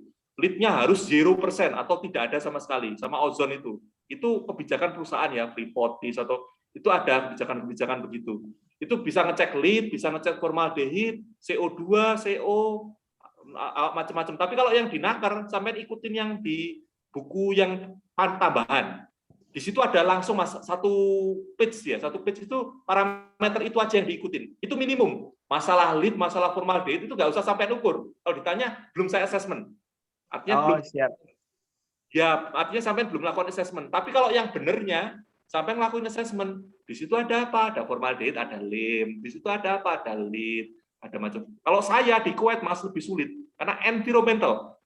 Berarti saya ngecek ergonomik, noise, lighting, distress yang di dalam, cold stress yang di dalam, terus masalah psikososial juga, masalah jeda antara kursi sama kursi, terus psikologikalnya gimana, apakah dia tertutup, apakah terbuka, itu levelnya E. Kalau A itu masih udara doang, kalau E itu sudah berat, karena ada kebersihan, ada licet, ada masalah sampah-sampah di situ, ada masalah HVAC itu E, environmental, jadi indoor environmental quality, itu acuannya CDC. Itu komplit tuh mas panduannya, itu lebih banyak daripada yang sampai bilang tadi. Komplit sekali banyak itu E. Kalau yang Indonesia itu A, air, udara doang. Terus kalau untuk mengkomplai saja, mengkomplai peraturan negara, Permenaker 5 2018 itu sampai ikutin buku panduannya terakhir, nanti buku panduan tambahan ya, karena naker itu produksi tambahan. Jadi kayak amandemen. Ada pedomannya Mas Joko ya? Ya, yang cuman 32 halaman atau berapa itu? Ada tambahannya dia, Permenaker 5 2020. Itu ikutin satu page itu, parameternya apa aja, ikutin aja semua di situ. Oh, ngecek bakteri, ikutin. Ngecek legionella, ikutin. Ngecek ini, ikutin itu aja. Ya, siap. Yang lain apa lead-nya nggak perlu. Kalau mau sampai perusahaannya kaya, mau mengukur ya, diukur, nggak apa-apa. Karena mahal tuh, Mas. Mahal tuh. Iya Pak. Ya. Berarti based on assessment dulu ya Pak ya, kalau untuk yang spesifik parameter yang di chemical terutama ya Pak ya. Ya, itu assessment, betul. Ya. Dari SDS Mas. Dari SDS-nya di situ apa, cat-nya. Oh, cat-nya pakai cat apa? Mengandung apa? Gitu. Ya, makanya SDS penting Mas. Makanya harus pakai software aplikasi. Pengalaman saya pakai software itu pakai ChemAlred, ChemWatch, yang punya URP Riau itu, terus pakai IHS Dolphin, Spera itu, ada macam-macam tergantung sampean mau pakai software buat safety dataset yang mana itunya. Gitu. Tapi penting sekali ya, IH sama safety dataset itu suatu bagian yang sangat penting. Kuncinya ada di SDS itu. Chemical ya, karena kalau sampean lihat IH itu hampir semua chemical terbesar. Meskipun sekarang larinya ke mental, tapi chemical itu majority. Dengan software itu lebih enak sampean. Kalau Spera itu sampean malah bisa kalau milih bahan kimia ya, langsung pakai scoring dia. Dari 16 section itu dia ada langsung scoring. Misalnya kata-kata A, B, C, misalnya di situ ada STOT, respirator kategori 1. Dia langsung ada kalkulasinya berapa. Jadi waktu kita misalnya memilih sama-sama cleaner, langsung ketahuan yang ini skornya lebih hijau, yang ini skornya lebih orange. Ada angkanya misalnya 7.1.2, berarti 712 yang sini 715. Oh ini berarti lebih bahaya dibandingkan ini. Itu ada software yang sampai kalkulasi seperti itu, tapi ya harganya cuannya mahal. Kalau ChemAlred mungkin setahun di Freeport ya, kan saya ngurusi kontraknya juga itu. ChemAlred itu 42.000 Australian dollar. ChemWatch itu kalau nggak salah ya sekitar 500 jutaan lah. Itu tanpa penambahan chemical ya, artinya blank. Awal-awal blend itu 40 itu, nanti tiap tambah chemical ada tambah berapa. Nanti bisa kalkulasi sampean masalah evakuasi, apakah di situ kemungkinan meledak apa di situ. Karena saya ngurusi chemical management system, saya ngurusi kontrak itu, kontrak software itu. Jadi setiap kali ada chemical nanti tak masukin, nanti dia kalkulasi. Di situ estimasinya meledak, eksplosif, di situ potensinya apa. Terus berarti kalau radiusnya berapa, nanti bisa kalkulasi itu. Bisa kalkulasi potensi bahaya menengah, itu ya bisa gampang dengan software itu. Karena dia kalkulasi otomatis. Misalnya chemical inventory sebelah sini dia punya bahan kimia A, B, C, itu tinggal dipilih kan, tinggal dicentang,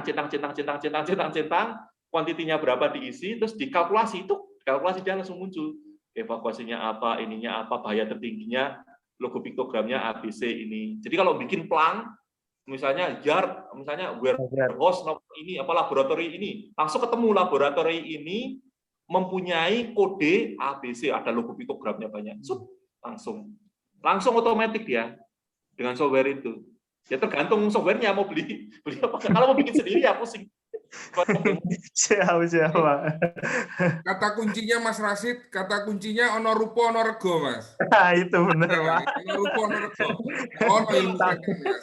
Nah, sama gitu. tadi Pak ya, didukung sama manajemen atau enggak? Ya, kalau mau saya, misalnya saya punya anak buah nih, makanya saya cari-cari nih orang Indonesia siapa yang bisa saya ajak. Kalau lowongan banyak Mas, makanya beberapa kali karena ada lowongan itu mau saya ajak sekali biar supaya saya ada gandolan. Nanti kan saya bisa transfer CIS ke situ lah. Nanti bisa belajar sama saya orang itu. Karena kalau nggak ada CIS di atasnya berat Mas. Orang akan jadi nggak tahu tujuan gitu loh, nggak tahu arahnya lah. Kayak orang belajar tanpa guru. Jadi belok-beloknya itu kacau. Nah, saya berusaha jadi dapat arahan yang cukup tepat lah. Tapi nggak semua orang Freeport mau belajar CIS ya, karena nggak ada. Kalau sampai tanya di Freeport sana nggak ada CIS. Yang orang Indonesia ya, pada nggak mau rata-rata. Zona nyaman. Zona nyaman sudah enak Mas, sudah enak. Siap Pak. Tapi kalau Terima mau kasih. enak lagi ya di Middle East. Ya 100 apa? Ngerasain dinar lah. Siap. Kalau gitu mungkin beberapa cukup Mas Joko, saya lihat beberapa lebih kepada komen, intinya banyak sekali. Jadi salah satu yang kita coba lihat ada banyak sekali apresiasi bahwa yang Mas Joko sampaikan sekarang ini ada yang bicara untuk pemahaman, ada juga membuka wawasan. Sesungguhnya kita bicara goal atau target kita itu mau ada di mana?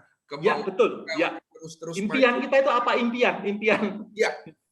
Goalnya ada di mana? Makanya kadang-kadang kalau saya biasanya kadang-kadang saya bilang hidup ini kita tidak boleh berhenti belajar karena dalam hidup kita tidak pernah berhenti untuk mengajar. Jadi kita harus selalu terus naik sehingga setidaknya apa yang Mas Joko sampaikan itu akan menjadi inspirasi buat kami, apalagi tadi beberapa rekan-rekan, waduh ternyata ijazah Gajah Mada ini anun ya Mas ya, harus lewat wes dulu ini, waduh ini berarti muternya hanya dari Sabang sampai Merauke ini orang kenal Gajah Mada ini, berarti kalau keluar butuh ada effort tambahan lagi ya. Mungkin kadang-kadang itu tadi ya, kita bicara bagaimana ya, balik lagi ya, dorongan kita apa sih, masing-masing orang punya mimpinya, tinggal kita taruh mimpi itu ada di mana, kira-kira seperti itu. Iya, betul, sama kesempatan, sama peluang, banyak doa, banyak sholat, banyak doa, banyak inilah. Peluang itu pasti ada orang aja yang otomatis dia ini. Iya, jadi keberuntungan itu ketika kesempatan bertemu kesiapan, berarti ya betul. Siap, nah, ketika peluangnya ada, maka kita jadi orang yang beruntung. Oke. Ya, kita mungkin Mas Joko boleh stop share screen-nya, Mas Joko? Oh, boleh. Ya, biar kita coba foto bersama, Mas Joko. Ya, ayo. Ya. Boleh di stop. Iya, silahkan rekan-rekan, boleh kita nyalakan kameranya, rekan-rekan, silahkan. Woi, Mas Helin sudah ada, woi Pak Soleh. Wah, ada Pak Eka. Oke, Mas Danang, silakan Mas Wira. Oke, ada Pak Wisnu, Mas Wahib, woi Mas Katib. Monggo yang belum menyalakan silakan. Pak Helin, Didit, Pak Bob. Puput, ada Pak Rizal, monggo Mas Nuradi, Pak Eka, Mas Aditama. Monggo silakan Mas Haruno, diambil fotonya Mas Haruno. Di screen saya gambarnya ini ya Pak, sebentar Pak, kali review ya. Oke, siap. Ya. Gayanya gaya apa Mas Joko? Terserah aja ya. Oh, siap. Monggo rekan-rekan, kita ekspresikan gayanya masing-masing. Saya selalu percaya hidup ini penuh pilihan. Oke. Nah, saya hidup ini penuh cinta. Nah, udah siap ya? Satu, monggo Mas Haruno. 1, 2, 3. Siap. Sudah, Pak. Sip. Oke, sudah. Siap. Terima kasih sekali Mas Joko untuk kesempatannya berkenan untuk sharing di Kagama HSE Talk. Terima kasih sekali Mas Joko sudah meluangkan waktunya Mas Joko. Ya, sama-sama Mas. Masih panjang jalannya. Terima kasih. Siap. Masih intro ya, Semoga Pak. semua Pak Joko ya. ya. Jangan sampai kena COVID dah. Jangan lupa jaga diri masing-masing. Ya, Siap, Pak. Siap. Matur suwun Pak Joko. Pak R. Silakan, Siap, Mas Pak. Haruno. Monggo. Penutupnya monggo Mas Haruno. Oke. Aduh, apa ya? Terima kasih Bapak Pak Joko atas sharing materinya. Ini merupakan intro ya. Mungkin sebagian rekan-rekan sudah tahu tentang industrial legend, tapi lebih dalam lagi ya. Terus karena kita ada gambaran apa-apa aja yang harus kita pelajari di dalam dunia industrial legend, terutama untuk di level internasional ya. Mungkin next-nya Pak Joko lebih bisa menggambarkan dalam tulisan ya apa-apa step-stepnya, atau mungkin mau berkenan ya, tadi sudah ada yang meminta ya, mengarahkan kita atau teman-teman mungkin dari sekitar 25-30 orang ini jadi 5 orang aja udah bagus sekali Pak Joko nanti yang di coaching apa atau jadi muridnya Pak Joko ini nanti. Bisa nututi ke internasional gitu. Nah, ya mungkin nggak sampai seperti itu ya idealnya ya. Kayak Pak Bob pekan kemarin juga insight-nya tentang lingkungan itu nanti teman-teman yang mungkin terutama yang di bidang environmental mining nanti mau nggak mau harus tahu step-stepnya ya. Mungkin goal-nya jangka panjang seperti itu ya, kita mempercepatlah akselerasi soft skill, hard skill-nya ya Pak ya, next-nya. Cuma ya monggo di bapak-bapak yang senior-senior ini lebih ngerti. Kita cuma tahu visinya, mungkin misi-misinya atau sasarannya, tujuan atau misinya itu, how to-nya itu bapak-bapak lebih tahu lah. Pak Joko terkait industrial legend, Pak Bob baik HSE mining maupun lebih spesial environmental mining. Nanti next-nya mungkin Pak Soleh juga ini sharing tentang environmental di migas ya Pak ya, atau di impact ya. Siap, Pak Soleh siap. Ya mungkin itu aja. Sekali lagi terima kasih Pak Joko dan rekan-rekan sekalian yang sudah meluangkan waktu. Insya Allah nanti pekan depan ada Pak Heri Mustafa, dulu HR di HSE divisi di Adaro Indonesia. Beliau bergeser di Pasi 1 Adaro Group di HR di SIS Sabta Indra Sejati di corporate ya. Mau sharing lah insight lebih ke industrial relation ya atau semacam itu ya. Terus soft skill tentang mindset ya mungkin dalam bekerja. Tapi sebenarnya apa yang sudah di-sharing Bapak-bapak selama ini juga sudah kita peroleh ya insight-nya juga. Cuma ini dari sisi HR ya, dari teman-teman HR. Mungkin sekali lagi terima kasih. Mohon maaf bila terdapat hal-hal yang kurang berkenan dan kekurangan dalam penyelenggaraan. Terima kasih juga Pak M yang luar biasa, senantiasa setia menjadi moderator kita selama ini. Assalamualaikum warahmatullahi wabarakatuh. Terima kasih Haruno untuk closing-nya. Terima kasih sekali lagi untuk Mas Joko atas berkenannya untuk sharing pada malam hari ini. Oke. Kita tutup sesi pada malam hari ini. Rekan-rekan, terima kasih sekali sudah bersedia hadir dari 7:30 hingga hampir di WIB ini 9.47. Oke. Tetap jaga kesehatan rekan-rekan dan jangan lupa nanti malam dukung Inggris rekan-rekan. Itali Pak, iki Pak. Ya. Tetap jaga kesehatan rekan-rekan. Tetap jaga kesehatan. Ya, terima kasih Bapak. Ya. Salam guyub. Terima kasih Pak. Monggo. Salam. Terima kasih Pak. Terima kasih Pak David. Terima kasih, Pak David. Nanti minta Pak Eka, Pak Eka, Pak Landas, Pak Haji, Pak Dana, Pak Riani. Terima kasih Bapak semua. Siap. Jangan lupa Inggris ya. Oke, terima kasih. Dukung Inggris tapi yang juara Italia, Pak. Wah, apa itu bener iki? Enakan IPL bagus. Iya, jualannya bagus Inggris ini. Iyalah. Siap. Terima kasih. Sehat-sehat rekan-rekan. Matur suwun Mas Joko. Sami-sami Mas Em. Jam berapa Pak Joko di situ, Pak? Alhamdulillah sehat Mas. Aku udah vaksin 1 kali. 3 bulan lagi baru vaksin kedua. Oke. Aku Vaksin apa ya Pak? udah pernah dapat COVID di ICU